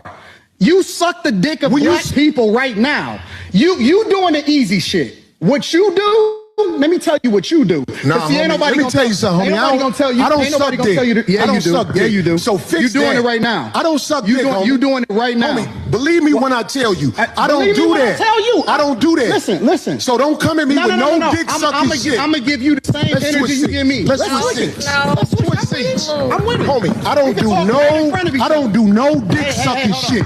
I'm a motherfucking man. I don't do no dick sucking shit, homie. I don't give a fuck about none of Well, that I shit tell you right what. now. Watch that dick sucking shit, because that'll go bad. Call it what you want. I don't do no dick sucking, You homie. say a lot of shit that I don't fuck with either. You think I Okay, give a fuck about but what you that talking about, gay nigga? shit, oh, you I don't give a fuck about what you talking Hey, about. homie, I tell you what. I'm right here. Don't put You no switching dick seats sucking don't mean shit. to me. Don't put no I'm from dick sucking Detroit, shit on me, nigga. I'm from Detroit right Say now. I suck a dick again. I'm right here, right now. All right, that's what I'm saying. I'm gonna respect you. Dance around it. Dance around it. No. I don't do no dick sucking shit. I'm gonna respect you because it's your platform, and I flew out here to have a conversation. We good. But you're We not good. crossing up on me. Yo, We good. I did already. I don't do Nigga, we dick can put sucking the shit. microphone right down, Yo. right now, and go on back. I don't give a fuck about this shit. Homie, you just running your mouth. I'm not running my mouth. You running your mouth. I don't do You no doing dick this shit for sucking the shit. internet. You doing it for the internet. Now, if you want to say your time, no, hold on. If you want I'll to say show you anti- I ain't doing it for the internet. If you want to say anti, I'm listen, saying, don't I'ma disrespect let me you like finish.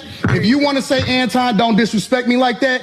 I'll respect you. But don't boss up on me because you said a lot of shit to me today that I don't fuck with either. But I let that shit ride because you don't know me. You don't know me. So I'm gonna extend the same respect to you. You called me out of my name. You said some wild shit, especially with regard to how I call this nigga out his name. Nigga, I'm telling you that you did. You can't tell me how I get respected. I got a question for bro. Okay. No. Hold on 1 second. Hold on. We just getting loud. I ain't gonna get loud. Then don't switch seats. No, this because my I take show. That's This cool. my show. That's cool, but I take that shit as a threat. Okay, well, it is a threat if you calling me dick sucking. I don't dick suck, my nigga. Man, fuck what you talking about. I don't bro. dick suck. If you want to get back to the conversation, ain't no, because you ain't gonna do shit. Because you're not gonna do shit. Come at me with that dick sucking shit again, nigga. Shit. You're not gonna come at me with. See, I suck dick again, nigga. We can go out back right now. Fuck I am. We can go out back right now. I'm with it. I bet you won't say that shit. We can go out back right now. I got money for all this. Whatever. I got money too. Don't nobody give a fuck about that shit. Hey, No, it's just not respect. I ain't falling for the. I ain't falling. Golly, get out the way. Don't get in the way of two niggas. Let me tell you something, homie. I ain't got to go out back right now because we got to go back to lead this motherfucker. But I'm saying that dick sucking shit, watch that. That's all I'm saying. And if I don't say it how you like If you want to get back to the conversation, we can get back to the conversation. But just know, I'm not listening to none of that shit, bro. Nigga. I'm not listening to none of that shit. If you want to get back to the conversation, long as you we can know. get back to the conversation. Long as you know. Bro, What's going on, friends? It's Anton I think the one in the black so hat have a conversation is with you guys about winning. Teach Henley because you see how the sun is hitting me. This is no finesse, no makeup, no filters, no none of that. This is 100% Teach Henley. I use it in the morning as soon as I get up, right after I pray and brush my teeth, jump in the shower, and I'm hitting the streets because you never get a second chance to make a first impression. So even though they're giving you 40% off your first order, 20% off for life, even though you may get a free gift, forget all that, right? Because we would do this even if it was full price because it's worth that much. I'm in the streets, I'm kicking it with people and I see Dusties everywhere. You don't want to be them. You want to separate yourself. And the way that you separate yourself is self-care. Ladies get it for the fellas. Fellas don't wait for the ladies to get it for you. I'm about to hit the streets right now and I'm feeling confident. I'm feeling great. I mean, I already got confidence, but to have that extra boost of confidence, knowing that you've taken care of yourself and you set yourself apart from all of the rest of the sheep that's walking around making bad decisions on a daily basis. And it's reflected in their actions. It's reflected in the products that they use. It's reflected in the people that they follow. And so if you're trying to level up, if you're trying to make sure that you look good, they're going to send you the pack. They're going to give you all of the instructions on how you're supposed to use it. Then make sure you get your Teach Henley. Again, 40% off your first order, 20% off for life. Get your free gift. Make sure you tap in with your boy Anton Daniels because Unc is never going to lead you wrong. I would never have you use a product that I don't use myself. Again, they've been rocking with me for a long time. Make sure you get your Teach Henley. I love you. I appreciate you. I'm going to holler at you guys later.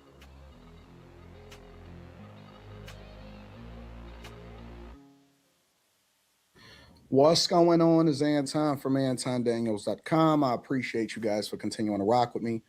Thank you for tuning in for another edition of the Millionaire Morning Show. I am your host, Anton Daniels. What up, what up, what up, what up, what up? What up, friends and family?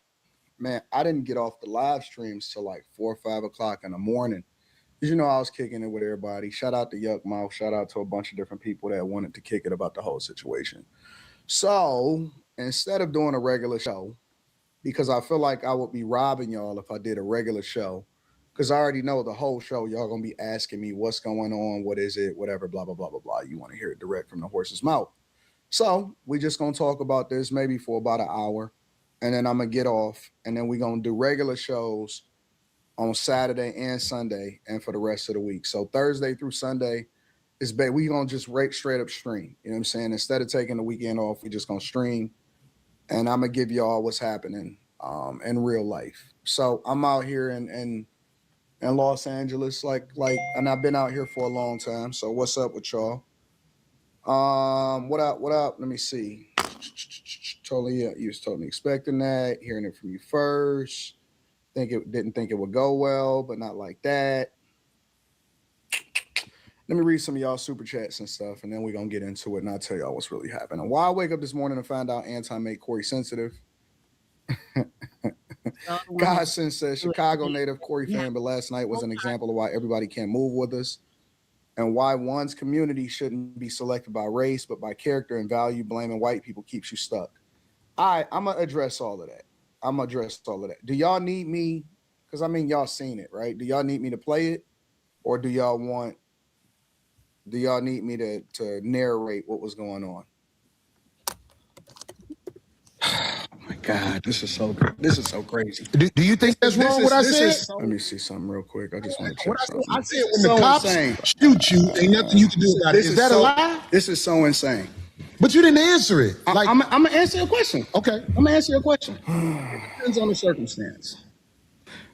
And the interesting thing about it is this. The majority of the people, because you like to use a blanket statement. That's like me saying all black people are stupid. Well, have you said all white people stupid? No, I'm talking about cops. You should say that one time. I'm talking about because cops. it's easy to say all all black people are like stupid as an example. Say something about the white people. No. You're not. I don't think you got. Well, I didn't hear you. Can you tell me? Because I don't know. Liberal I white hear you women. talking Money in the markets without protectionist in the like United States of America. That's exactly what I say every without shades, right? The wealthy, however, they have country. What about their men? But we gonna get there because you keep trying to get me to qualify. Let me see where the conversation first started off. Who got something to say? Like what you say and what I say. I think it's gonna be interesting. I do too. Yeah. I think it's gonna be really interesting. Yeah, we had a great conversation too. We had time before you got here, so we had a great conversation. Shout out to Darlene. Let me first say that Darlene is one of the sweetest people I've ever met in my entire life. Real, sweet, slow motion. Talked to her for a while. Shout out to Darlene. All right. Let me go ahead and go through this a little bit. I'm gonna try to speed this up. You don't need to butter. I made me sure that she felt good about this. Yeah, you don't need to butter. We're still trying to get Shannon Sharp on here, so Darlene can have something to do after the show that she'll be proud of. Oh, brother. Too old, that man. Greg going out here doing his thing. I'm gonna do all politics because that ain't what the show We about. got to get there though. Yeah, but I'm saying I don't want you to miss no points. Here. So I don't see what the problem is. Well, I tell you like this. I cannot respect men who are claim jackers. Like I don't like what? Give me an example. Like the United States. No, give me an example, like a real life thing. Like what did they take? The United States. So right away, I'm gonna keep it 100 with y'all. I'm gonna be so honest and so real. In the very beginning, when we first started this, I realized that he didn't have the intellectual capacity to have a real conversation. This is the honest to God truth. I mean, how do you want me to break this down? Greatest, you don't know the history of slavery. He really don't even know the laws. He don't know about what happened with black people. He doesn't know anything. He doesn't know you're benefiting and you're sitting here living on the land that it is that you're talking about. You can't give any real examples. Call it what you want. I don't do a lot of shit that I don't fuck with either. You okay, but that case. It just is what it is. But this is what I've been telling y'all. These dudes are Neanderthals. The people that we champion in our community are Neanderthals. We don't have any heroes. We don't have any leaders. Are they entertaining? Yeah, but they would have been the court gestures back in the day. So right away, I'm already situationally aware. But this is another reason why, and I told Corey this on the phone before I even came out here. Corey asked, could I come on the platform? I never asked him. I just reached out based off of the people that was around me. Shout out to Fawcett, shout out to Gooch, shout out to a lot of people. And I'm like, yeah, it's an opportunity to expand my platform 100%. So, why not? Why not take advantage of it? And I wasn't looking to go in there and belittle or embarrass anybody. I was looking to come in and put on a good show. So the one caveat and the one criteria that I said was I'm only doing it in person from now on. I'm not doing no more, online live stream interviews because I can't have nobody controlling the narrative. I don't want nobody muting my mic. I don't want nobody saying and kicking me. You know what I'm saying? Like anytime I go, I do an interview from now on. It's got to be face to face. I'm not doing any more live streams. So I'm over here in Los Angeles in their backyard. But again, the first thing that I realized was I'm talking to a Neanderthal because he don't even have the intellectual capacity to understand it. That's why he only talk about the stuff that he talk about.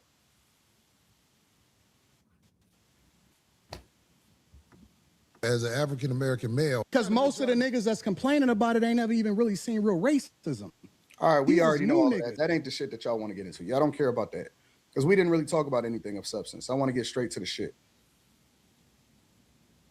I'm not an ass kisser of no. I think you doing what's easy. No. I'm doing what's real. On You the missing streets, it. I've been pulled over by the police. Who ain't on the streets? Or the I'm in ICE Detroit. agents or whatever. You in LA.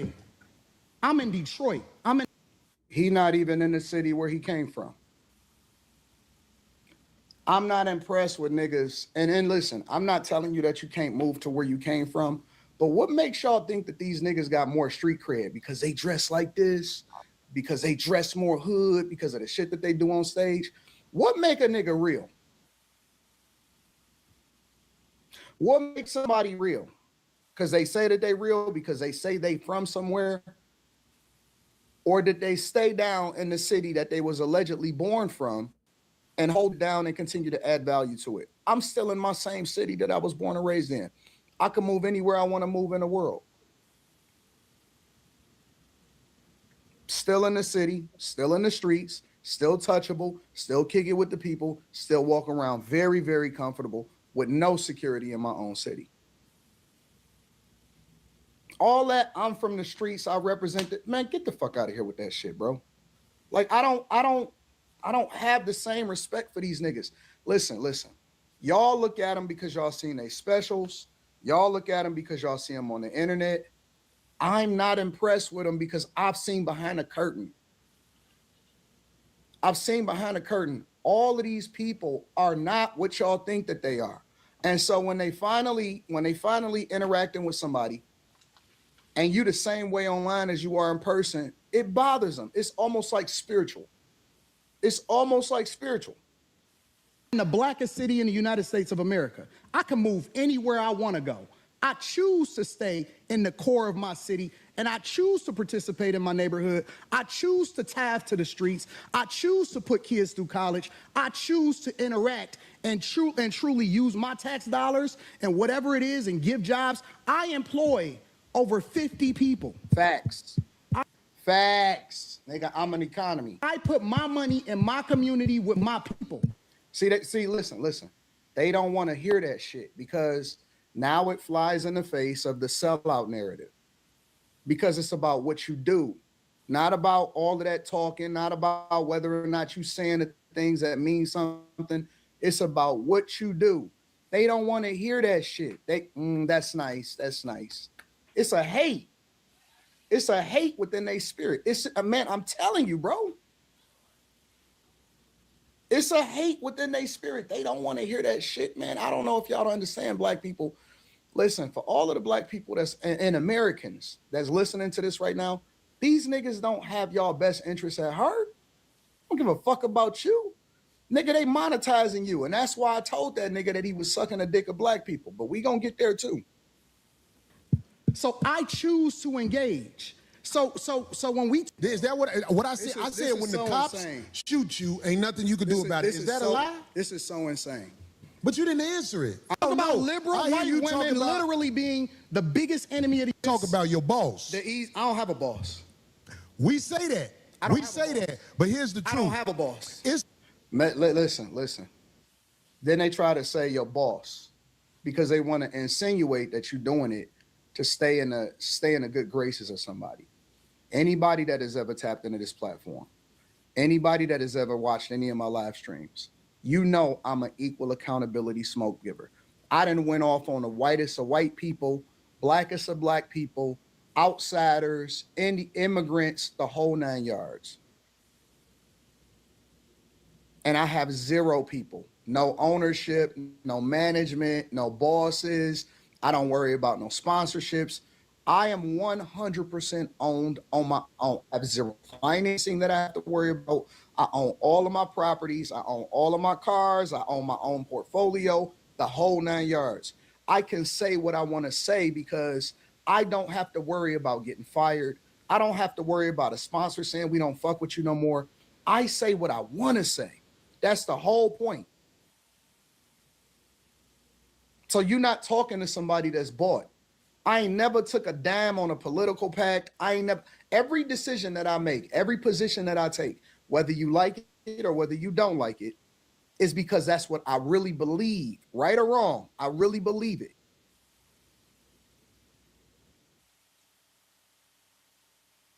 Greg, we need to talk. No time, got sales calls to summarize. You really need to switch to Monday CRM. It has built-in AI that summarizes calls for you, suggests next steps, and updates the follow-up so you don't have to worry about that stuff. Worry? Who's worried? My CRM is the best. Greg, you're stress eating an entire rotisserie chicken. I'm not stress eating, I'm bulking. Your biggest deal went cold because you never called them back. Monday CRM prioritizes leads for you, flags risks, and makes sure you never miss an opportunity. This is absurd. What is this, a CRM intervention? Greg, you made the admin cry because it took him 2 days to approve your customization. Jeff had it coming. It takes him a week to approve a request to add a pie chart. On Monday CRM, you can easily approve your customization yourself. And they update in real time, so you constantly have full visibility. Greg, put the chocolate cake down. There is nothing wrong with my CRM. It is a legacy CRM, and my team has been using it for decades. Greg, you shouldn't stay with an old CRM just because it's there. You can let go, Greg. But isn't switching CRMs a nightmare? I'll have to rebuild all my workflows. Onboarding is quick and easy. Monday CRM's AI can create an amazing tailor-made workflow just for you. Come on, Greg. Let's do it together. I'm doing it, you guys. I'm moving on. I have my own workflow, all my leads. This AI is freaking amazing. It's so fast, I can't even keep up. Thank you. Thank you. You are all my work, Pam. Oh my God, I deserve this. Don't stay stuck in the past. Move deals faster with Monday CRM. You can do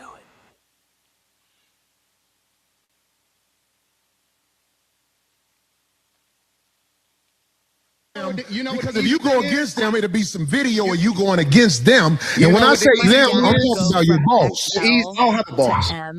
We say that. We say that. Here's there's a reason you go after black males or black people quicker than you will go after white males. What are white males responsible for in this country? After black males or black people quicker than you will go after white males. What are white males responsible for in this country as the down men? Here's the fact. Have you seen something about Caucasian males and how they... I'm not an ass kisser of nobody. Yes, you are. Here's the fact. Have you seen something about Caucasian males and how they destroy this nation? Well, what did I miss? Let's slow down because you talking loud, but you're not saying a lot. So the reason that I said let's slow down is because in a conversation, when you move from point to point to point to point to point really fast, I want to go off slavery, I want to go to this. As soon as you start explaining yourself, somebody move on to the next thing. And it's strategic that they do that because it make it seem like you're dodging, but they don't want to deep dive into the conversation. They don't want to really, really get to the point. They don't really want to be exposed on why you believe what you believe. What did the transatlantic slave trade, what really happened during the transatlantic slave trade? How do we get here? Why are we even Democrat? Black people, when I told him, I said, listen, we were never Democrat. We were always Republican and we were always conservative. It was move on to the next point. But why did you talk? Why you go? And it's like, okay. Then I started realizing, okay, I see where this is going. Let's slow down. Let's go point by point and let's break this shit down. Because we got all night. I ain't going nowhere. I slotted myself just for this conversation. But this is where we gonna get to it. And let me tell you what the blogs missed. But they do that intentionally. No, you talking loud, and you still talking around. What did the Caucasian male do to America to bring it down? I'm not getting into that. You dancing around it, and that's why I lose respect for you when you start dancing and kissing Caucasian males' ass. Now, they don't add that part in there. Why don't they add that part in there? Where it start is after he say that. The disrespect was before I ever said anything. When you see this chopped up on platforms, they chop it where I then respond to the energy. They don't chop it where the disrespect started. They chop it. Oh man, if Anton would, nigga, he started saying disrespectful shit way before I ever even. I'm like, okay, I'm gonna return the same energy that you gave it to. When they start their clips, and when people start to do their narrative, they don't start it at where he said, "You kissing Caucasian men ass." Is that gay? You telling another man that he kissing a white man's ass? Can I take that as gay?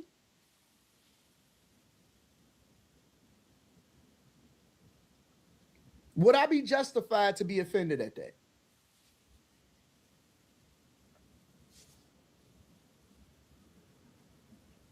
But I respect it though, because you said it to my face. I respect it because you didn't say it when I was gone. You said it to my face. I'm going to give him that. At the very least, you got to give him that. You have to give it that he said it to my face. But that don't mean shit to me. You know why? Because he don't know me in real life. And so I don't take it to mean shit. His words don't resonate with me. And so this is another thing that I want y'all to learn, black people. They not smart like that, bro. They not smart. They want you to be a victim. I don't look at myself as a victim. My father taught me that life is 90%, 10% of what happens to you, 90% of how you respond to it. Why would I get offended? I've never pedestalized this nigga. This nigga don't mean nothing to me. He a content creator as far as I'm concerned, just like I am. Why? I'm not tripping about it. Okay, cool. So that's where we going? Well, if that's where we going, then we can go all the way to hell with it. You can't control how a nigga respond to you once you disrespect him. You can't say, oh, it's levels to disrespect. Nigga, you disrespected me to my face. But I don't. Don't do that in front of me because I'm not an ass kisser of nobody. Yes, you are. You suck the dick of black people right now. You doing the easy shit. Oh, now you offended. Now you rolling your eyes and you offended. They never start where the disrespect start. They always go where niggas get offended. And let me tell you another thing about black people. They emotional.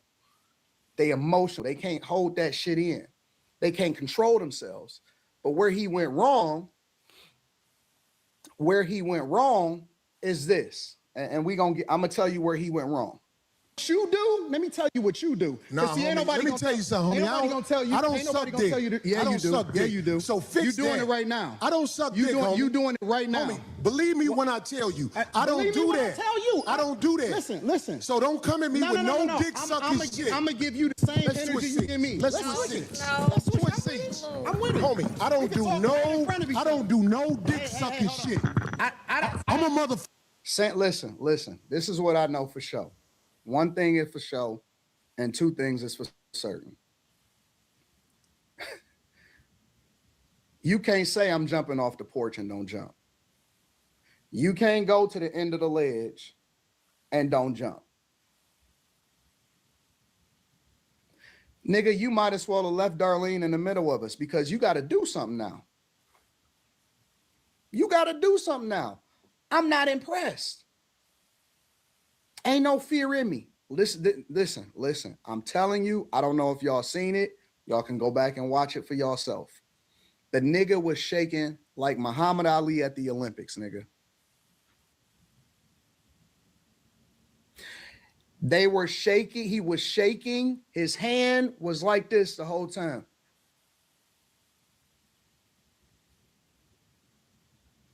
He was shaking like Muhammad Ali at the Olympics. Boy, that nigga was shaking so bad. And some people can make the case and say, well, people get like that when they really mad or when they really nervous and it didn't go the way that they thought it was going to go. You seen it? Fucking man. I don't do no dick sucking shit. I don't give a fuck about none of Well, I tell you what. what? Watch that dick sucking shit, cause that'll go bad. Call it what you want. I don't do. I said what I said, nigga. I said it to your face twice. Call it what you want. I said what I, nigga, you heard me. It wasn't no mincing words. Don't say, amen, knock the stick off my shoulder. Nigga, knock it off my shoulder this time. Step over this line. Nigga, we not in high school, nigga. You heard me. What the fuck you talking about? This ain't elementary school. Hey, knock the stick off my shoulder one more time. Nigga, you heard me twice. You heard me twice. You started the disrespect.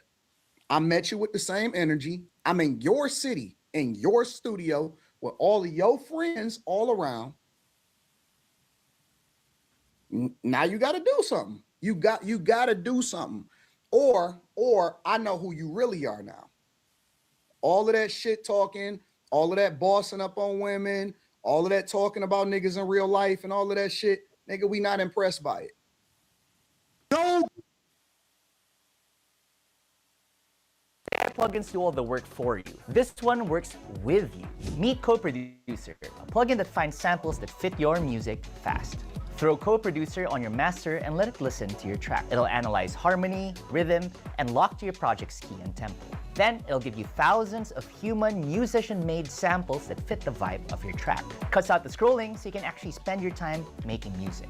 No credits, no limits, just a workflow that keeps you in your zone. This is an AI tool for producers who want to enhance their creativity, not replace it. Go try Co-Producer for free today. All right, so let's pop on over to our DAW. I have a chord progression and a bass line.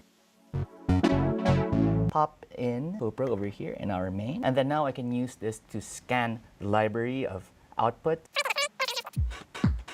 Sounds cool. This nice. Yeah, I'm really feeling this one. So I'm gonna drag and drop this over onto my project. Digging this.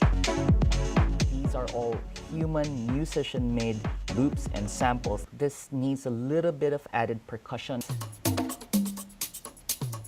I want to see if there are variations. I'm going to do that by pressing on Reimagine. Let's try to go for this one.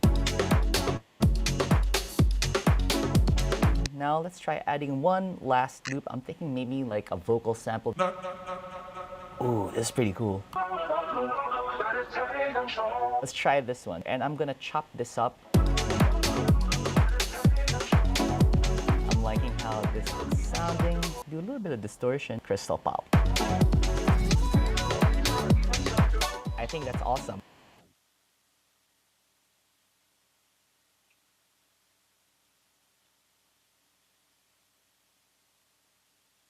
So you regret buying Bitcoin when in fact you could have gotten in on the next Solana for 50 cents.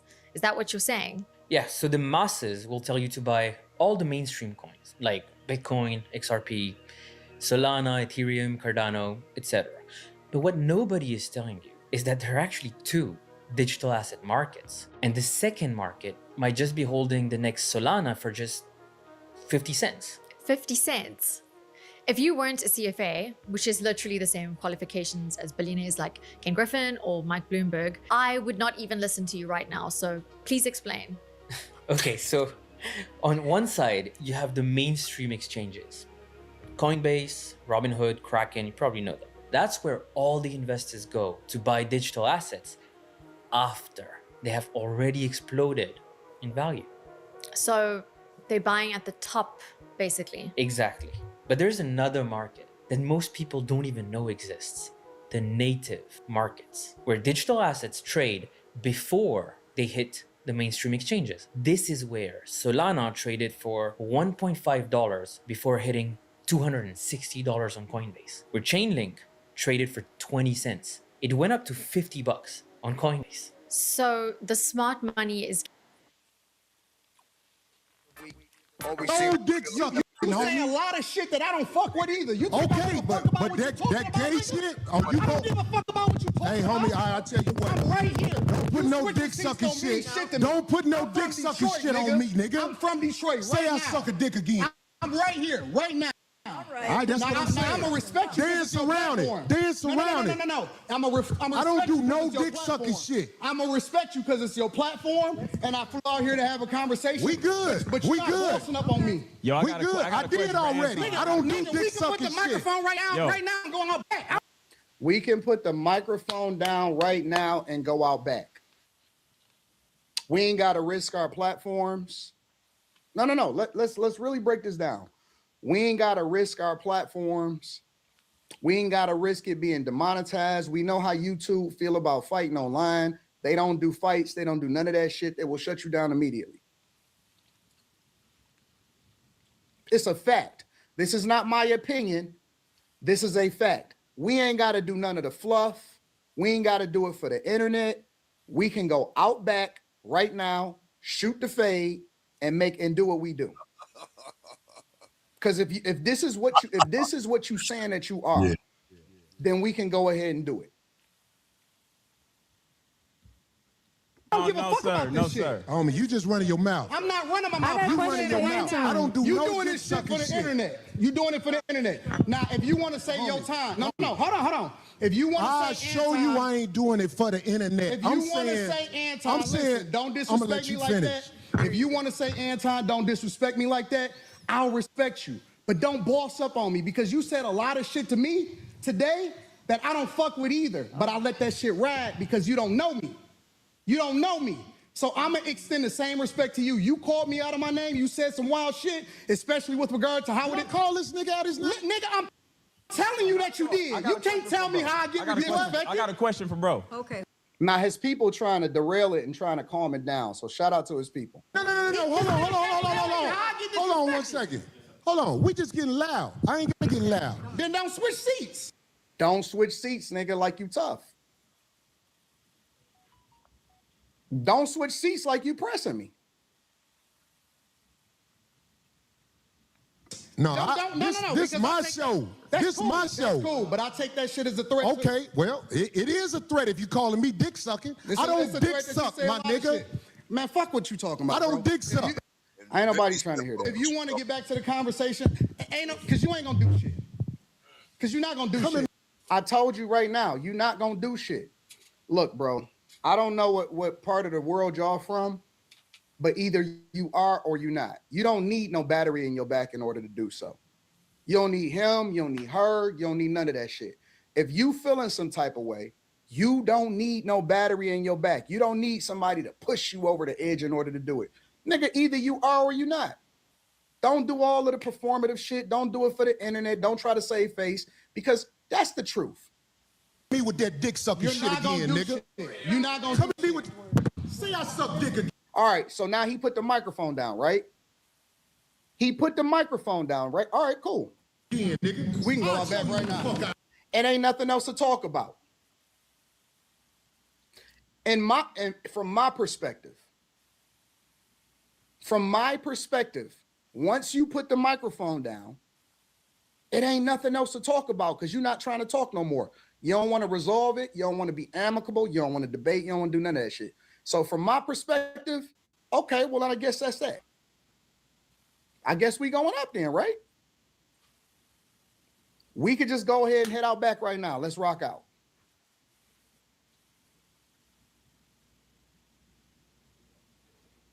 You put the mic down. Let's go out back right now. Let's do it. We can go out back right now. I'm with it. I bet you won't say that shit. What we still talking about? What are we still talking about? Nigga, let's just go out back and shoot a fair one. This is the second time I invited you to go shoot a fair one.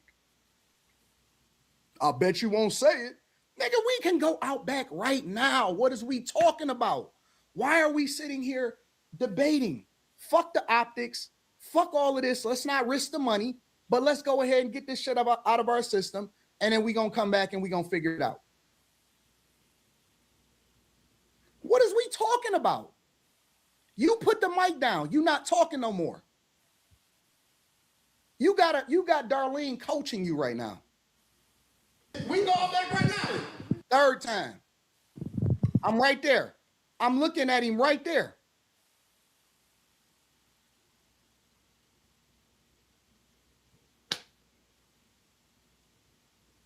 I got money for all this. I got money for all this. I'm richer than you, nigga.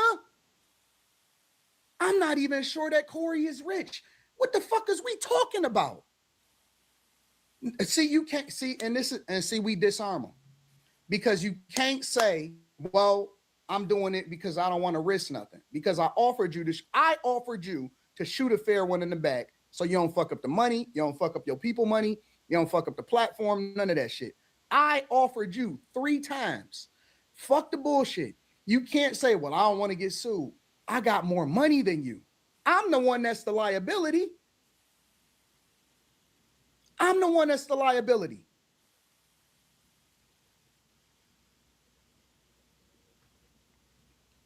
They can't use the money argument. You can't use the intellectual argument.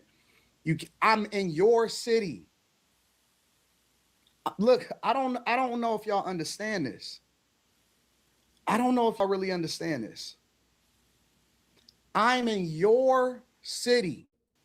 I flew out to LA. You not in Detroit. You not in my city. I'm in your city and your studio. In your studio. If I'm not what you say I am, why am I in your studio saying let's shoot a fair one? Listen, we don't have to talk about it. We don't have to assume. We don't have to say what we are or we not. We could just do whatever it is that we're going to do. I'm in your city, your address, and I'm right there. So we could have did that on some intellectual shit, or we could have do it that other way. But if you not gonna do nothing, then stop woofing. I don't threaten niggas in real life. I don't say what I'm going to do to you in real life in front of a nigga in his face. Nobody does that. You old enough. We not in high school. Nobody does that. Either they are or they not. Either it's up or it's not. I've never seen a nigga in the hood. I've never seen a nigga in court. I've never seen anybody, nobody, explain what you have to do to continue to push them over the edge after you already said what you said. Nigga, it's either up or it's not. Or we might as well just go back to podcasting, because that's all we are. We just podcasting and we content creators at this point. Because don't nobody need nobody to put a battery in their bag. I'm right here in front of your face. Let's shoot one. That's all for the internet, man. Listen, I'm trying to tell you, nigga was shaking like a salt shaker. When he say study the video, go study the video. Nigga was shaking like a salt shaker. Nigga was nervous. What you looking for your microphone for? You put it down. Why you looking for your microphone? You put it down.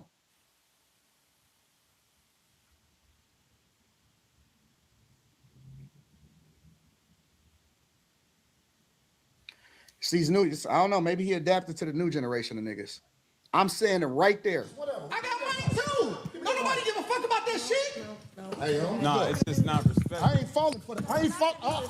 Darlene, get out the way. Why you telling her to get out the way like you gonna do something though? Why are you telling her to get out the way like you gonna do something? Why you looking at her? He looking at her, I'm looking at him. He's looking at her. This is the equivalent of, hey, get out the way. The girl is in the way.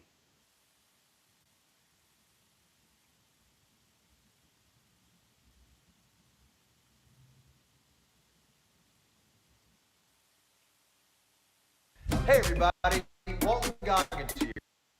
Starting a business is never easy, but with GoDaddy Aero, that endeavor is about to become a whole lot easier. Hey man, you got this. Create a website that looks like you know what you're doing, even if you don't know what you're doing, because you're using a website that developed a tool that knows exactly what it's doing. It helps you design a logo. This is what we came up with. We put it here, we put it everywhere on our website, and we even put it right here. What I'm telling you, from one central command center, you can have all your social media empire operating. You're doing it all Everything fast. Let's go, Daddy!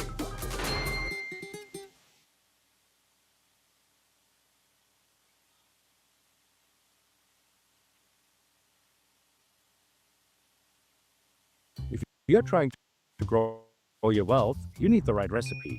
Because most people, they're just throwing ingredients together, hoping it turns out okay. They work harder, they trust financial advisors, they save, but they never seem to get ahead. And then, years later, they realize they've been following the wrong recipe all along. You see, the wealthy, they don't guess. They follow systems that generate consistent, predictable wealth. And today, I'm going to show you one of the most powerful strategies they use. So let's get started. So let me ask you something. What if you can get paid every single week just for offering to buy and sell stocks? No day trading, no staring at screens all day, and no crazy risk. Just a simple, repeatable system that prints money week after week. Because that's exactly what I'm about to show you. This is one of the most powerful strategies from Chapter 8 inside my book, The Laziest Investor's Blueprint to Financial Freedom. And it is called the Wheel Strategy. You see, instead of buying and holding stocks like everyone else, this method pays you just for offering to buy and sell them. So therefore, you can get cash deposits into your account every single week. It works whether the market is up, down, or sideways, and you can run it in just 15 minutes a day. So let me show you how it works. All right, let's start with step number 1. Pick the right stocks. You see, we don't gamble. We only target stocks that have been profitable for more than 5 years, that are big enough to avoid manipulation. So this is where we are looking for a market capitalization of $2 billion or more. Now, we also want to make sure that they pay dividends. So this way we can collect some extra cash. And we want to make sure that they offer weekly options so we can get paid every single week. All right, let's talk about step number 2, selling the option to buy, which means selling put options. So you see, here's what we do. Instead of buying a stock, you sell someone the option to buy it from you later. So just for offering this deal, you get paid upfront, which is pretty cool. You see, if the stock stays high, you just keep all the money. And if it drops, well, you still keep all the money and you buy it at a discounted price. And that's what you wanted anyhow, right? Isn't it? Either way, you get paid. All right, now on to step number 3, selling the option to sell. This means selling covered calls. Now, once you own the stock, you sell someone the option to buy it from you later. You say, hey, if you want, you can buy my stock for, let's say, $107 next week. And you get paid again, just for offering this deal. If no one buys, okay, you just keep the stock and the cash. Now, if someone buys, you sell the stock, hopefully at a profit. That is the idea here, right? And then you just do it again and again and again. That's why I call it the wheel strategy, because it kind of just keeps spinning, paying you over and over again. And you see, that's how the world's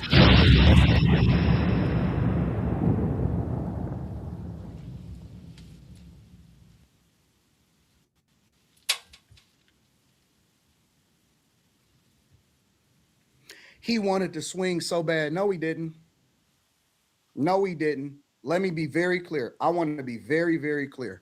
I want you to hear it from me directly. I would have beat the shit out of Corey.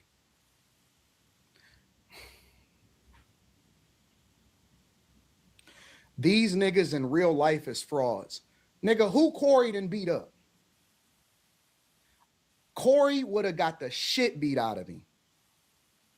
I would have beat the shit out of Corey. And I'm not, listen, I'm telling you, it is what it is. I would have beat the dog, I would have dog walked that nigga. I would have beat the shit out of Corey. His hands was shaking like a stripper. The nigga was scared. The nigga ain't want to do nothing. All of that woofing online, nigga, I'm right here in your studio right in front of you. Nigga, if you feel so disrespected, then do something.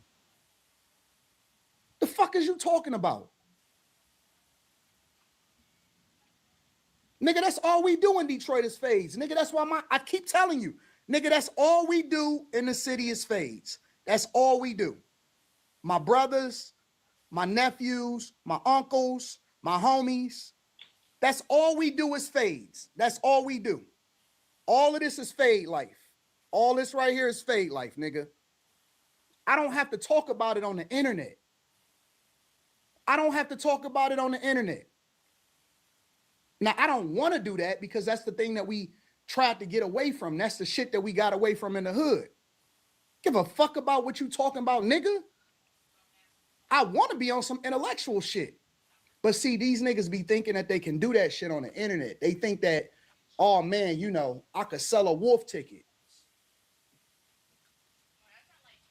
I could sell a wolf ticket.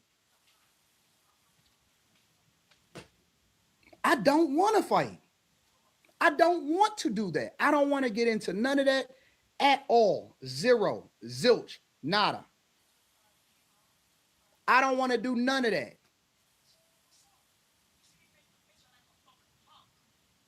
Oh, Corey broke his wrist. The nigga sit the fuck down. Sit down in and stop acting tough. Stop. Just stop. Again, I'm in your city, in your studio,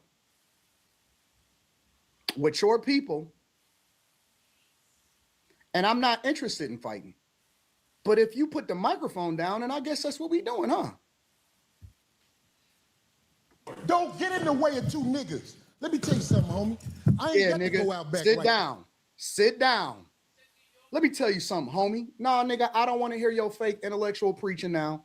I'm not interested in none of that shit.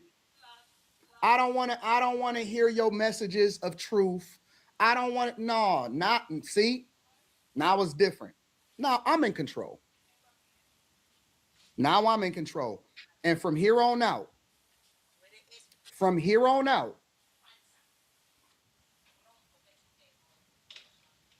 and no, he disrespected me first. I don't give a fuck about what the vlog say, nigga. Go and look at the video. He disrespected me first. I gave him back that same energy, and I'm still standing up, and you sat down, nigga.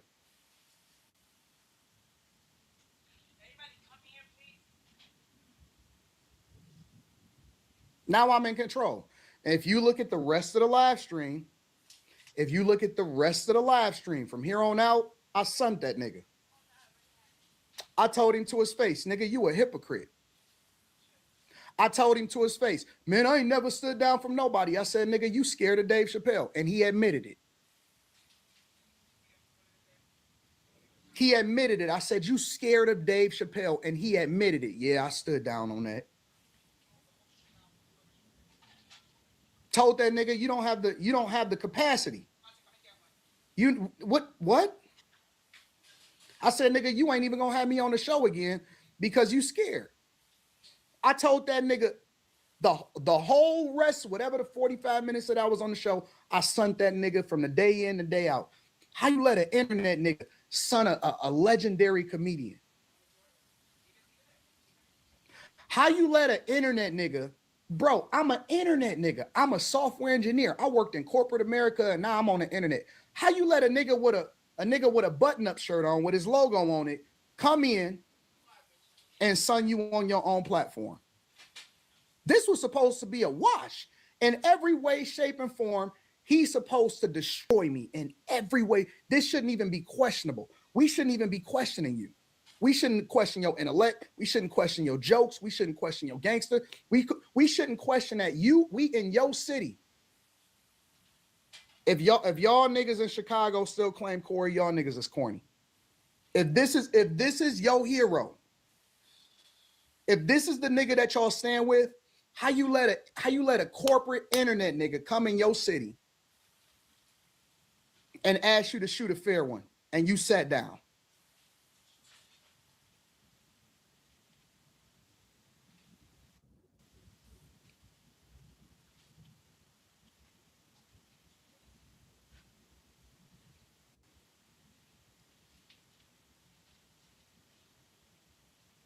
You said it looked bad all around. No, it don't. No, it don't. It looked bad for niggas. It looked great for me. Nigga, listen. There is no way in every shape and form this could not have went better for me. This was my greatest victory to date. In every shape, everything that you can think about. Visibility, pulling up to y'all city, monetization, getting more, trending on Twitter, and every single metric, I won. I won. I win all across the board. All across the board. I know that make niggas upset because y'all be waiting on a nigga to say something to me. Oh man, he would never say that to somebody. I said it. And I stood 10 toes down on it. I said it to you to the nigga that talked the most shit, that had the most to say. See, he'd do that shit to a woman, but see, when a nigga say it to his face, he'd do that shit to a woman, but when a nigga say it to his face, I flew to your city. No, you offered to do an internet live. I said, no, let's do it in person. You let me show out in your city? I won. I won. I'm safe. I'm comfortable. I'm looking at Crypto Arena literally right across the street. I'm rich. And then let me tell you that this is the cherry on top. This is the cherry on top. Let me show you something. I tried the debate. They didn't want to do that. Hold on, let me go to it. I'm going to address, he said that I bring my girlfriend with me. We'll talk about it. I'm going to show it to you. He tried to have a regular show. They nobody want to talk about that regular shit no more, bro.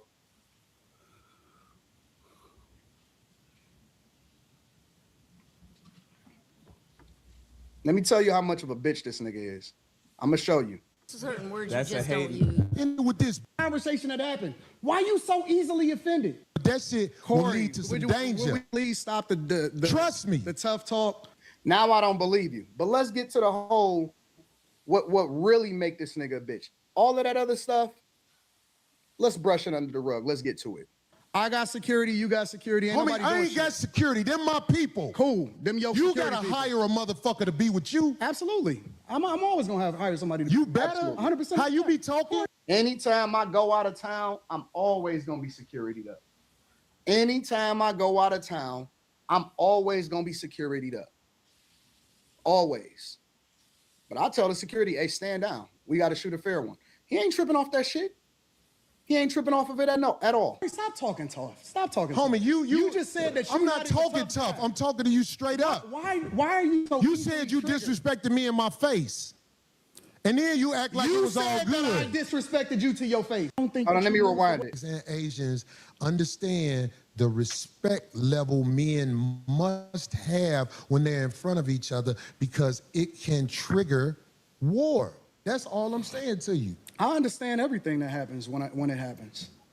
I'm a chess player. That's what I've been playing my entire life. Okay. Maybe you walked into something that you wasn't expecting.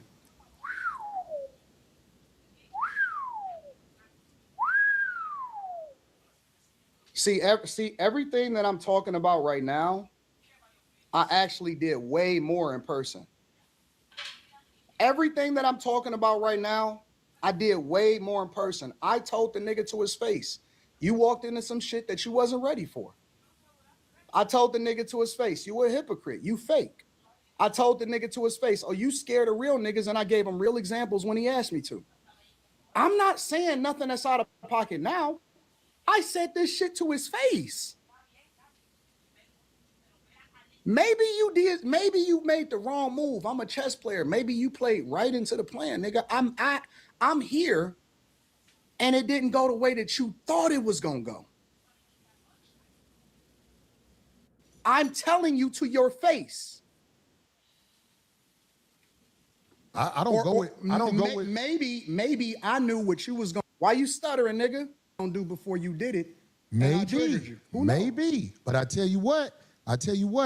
That's a dangerous game to play, especially if you got a life that you live in. Because I'm telling you, man, it's a lot of people. I don't want to hear none of that threat shit. In the cemetery that didn't know it was finna happen like that fast. That's why out here, I try to walk under the code. There's a code out here. No, you don't.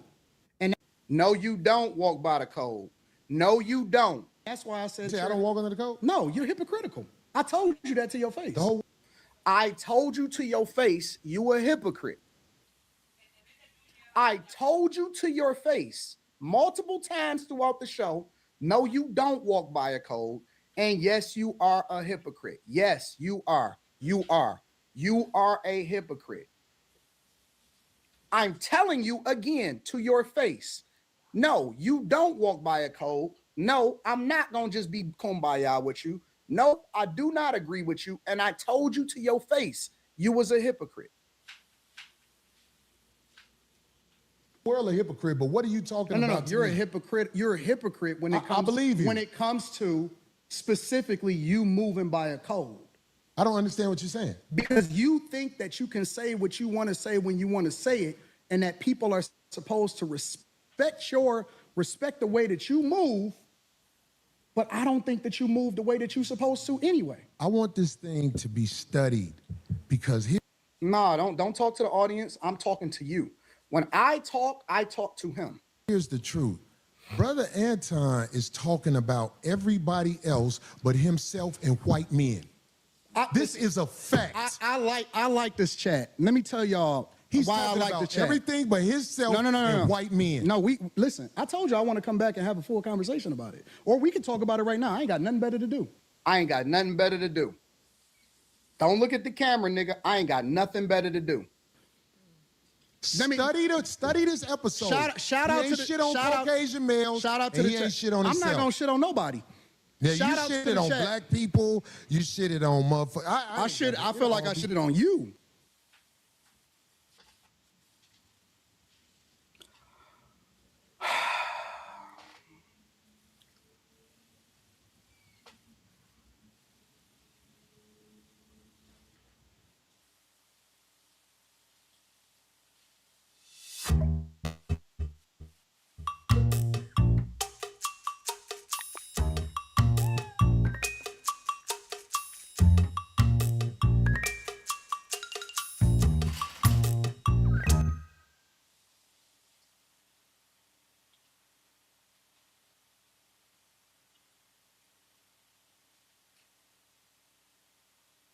Make more tomorrow than you did today with advanced analytics from Shopify. Track sales and spot trends so you can turn real-time data into big-time opportunities. When it's time to sell smarter, it's time for Shopify. Start your free trial today.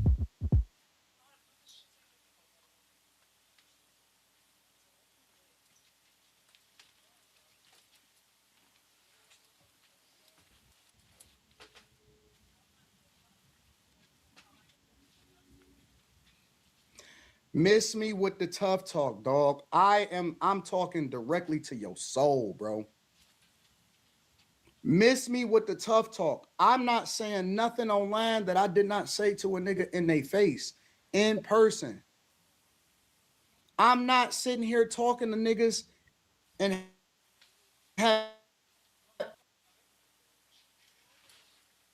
everything that I'm talking about right now, I did way more in person. I told the nigga to his face, you walked into some shit that you wasn't ready for. I told the nigga to his face, you a hypocrite, you fake. I told the nigga to his face, oh, you scared of real niggas, and I gave him real examples when he asked me to. I'm not saying nothing that's out of pocket now. I said this shit to his face. Maybe you did. Maybe you made the wrong move. I'm a chess player. Maybe you played right into the plan, nigga. I'm here, and it didn't go the way that you thought it was gonna go. I'm telling you to your face. I don't go with. Maybe I knew what you was going. Why you stuttering, nigga? Before you did it. Maybe. But I tell you what.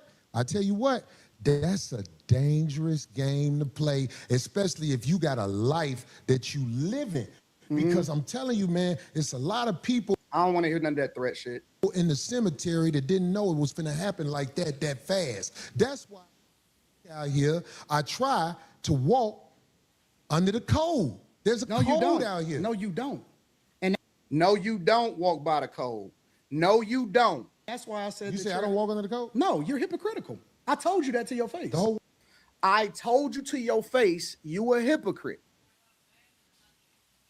I told you to your face multiple times throughout the show, no, you don't walk by a code. And yes, you are a hypocrite. Yes, you are. You are. You are a hypocrite. I'm telling you again to your face. No, you don't walk by a code. No, I'm not going to just be kumbaya with you. Nope, I do not agree with you. And I told you to your face, you hypocrite.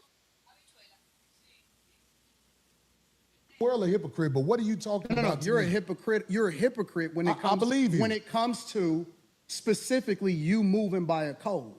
I don't understand what you're saying. Because you think that you can say what you want to say when you want to say it, and that people are supposed to respect the way that you move.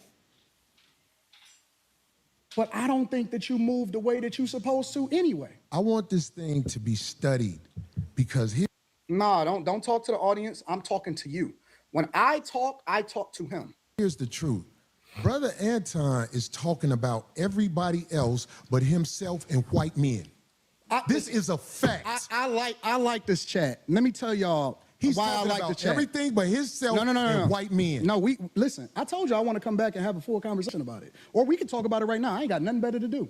I ain't got nothing better to do. Don't look at the camera, nigga. I ain't got nothing better to do.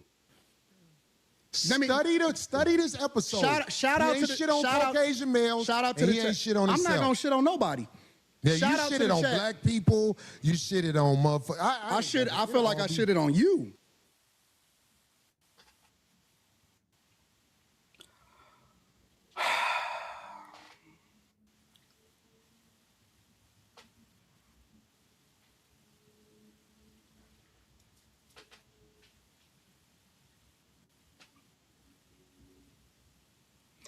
Miss me with the tough talk, dog. I'm talking directly to your soul, bro. Miss me with the tough talk. I'm not saying nothing online that I did not say to a nigga in their face, in person. I'm not sitting here talking to niggas and I said it directly to your face. Directly to your face. Nigga, no, I'm not shitting on nobody. I shitted on you in person, in your studio, in real life, in front of your girl, nigga. In front of your girl. To you, in front of your chick.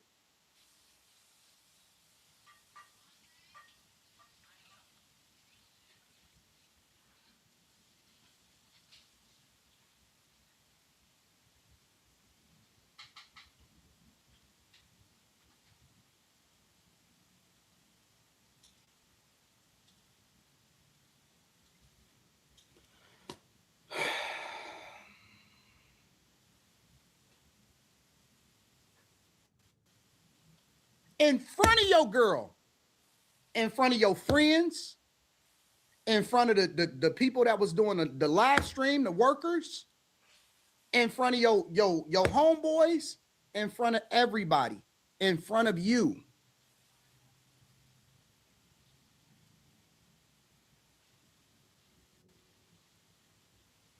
And yes, I did have Mika with me, and she was looking gorgeous, nigga. And she was looking gorgeous. But let's get to that part. That shit will lead to some danger. Will we please stop the Trust me. The tough talk? I got security, you got security. Homie, I got security. Them my people. Cool. Them your You security gotta people. hire a motherfucker to be with you. Absolutely. I'm always gonna hire somebody to You better. 100%. How you be talking? Corey, stop talking tough. Stop. Don't talk tough to me, nigga. Stop talking tough. Stop. We already know that you wouldn't bust a grape, nigga. We already know that you wouldn't bust a grape. Let's stop the tough talk. If we gonna have a conversation, then let's have a conversation. Homie, you just said that I'm not talking tough. I'm talking to you straight up. Now, let me show you where the cherry on top is.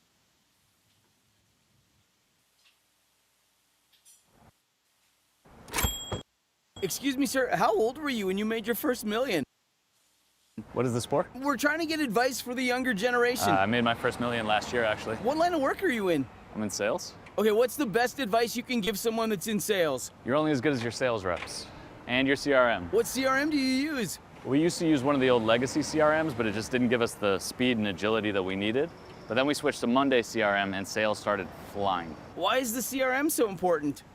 Well, no specific CRM can make you a millionaire, but if you want to move fast in today's world, you need a CRM that doesn't hold you back. Monday CRM propels you forward. Instead of spending time messing around with old systems, you can invest in relationships, in cultivating leads, and in closing deals. One last piece of advice for our viewers. Make sure you have the right tools for your journey. If not, stop now, find the right CRM. For me, that's Monday CRM. Then move forward and nothing can stop you. Thank you very much, sir. No problem.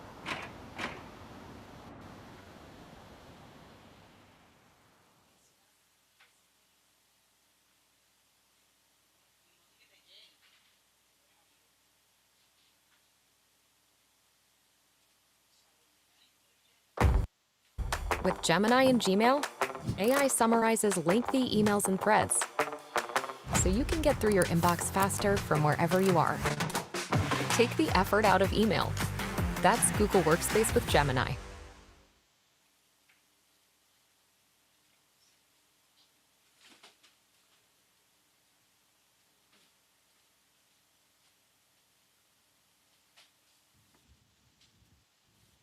So you proved the point. Homie, just gone, man.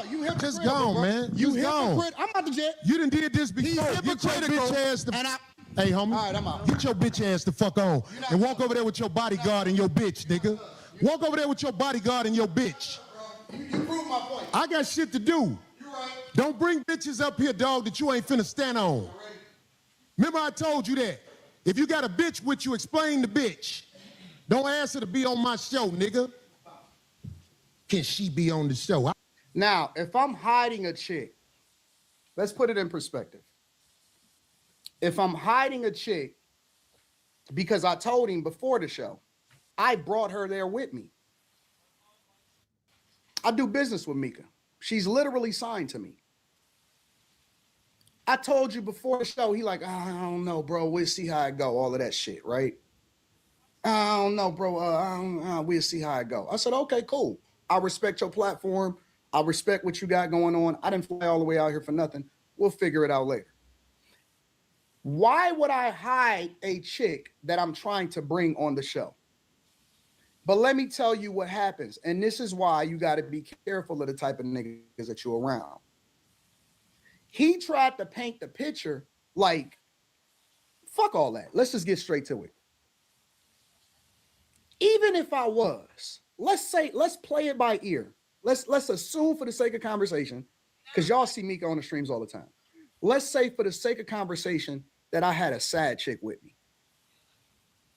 Let's assume that I had the side chick with me. This nigga broke man code, bro. This nigga broke man code. And let me be very clear. Nobody tells me how to deal with my chick.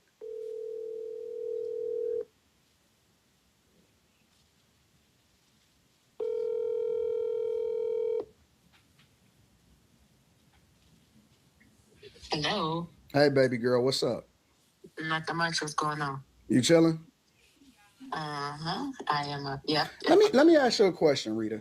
How do you feel about Mika? About Mika? Yeah. I love Mika. What? Yeah. That's my boo. Our birthdays is very close to each other too. You love Mika? Yeah. Why wouldn't I? Okay. I was just wondering. Why? What's the problem? You know it ain't no problem. Oh. Okay. All right, bye. Bye.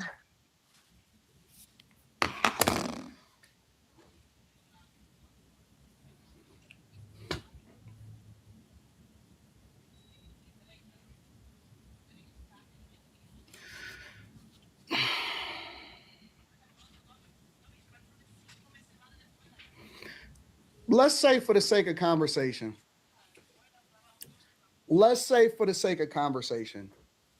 that I did have a chick that's with me, right? That I didn't want the world to know was with me. Who do that shit? Who does that?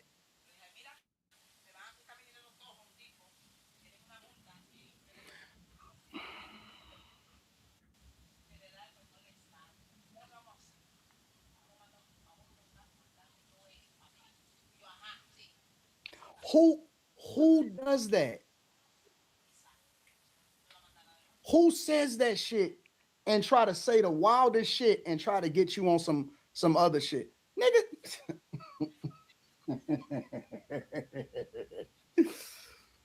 And that's why you got a girl with you.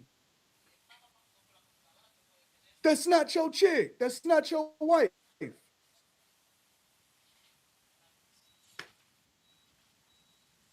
Who does that, bro?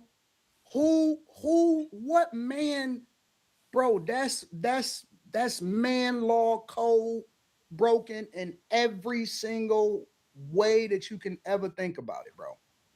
Who does that shit, man? I said, oh, this nigga's a cornball for real, for real. This nigga is so weak. This nigga's a corny. I would never do that. I would never, ever in my life, on everything, I would never, ever try to do no shit like that to a nigga. I would never try to fuck a nigga family up. I would never, ever, under any circumstances. Now, he don't know that, nigga, I'm a chess player. I would never bring something with me that I couldn't have a conversation about in real life.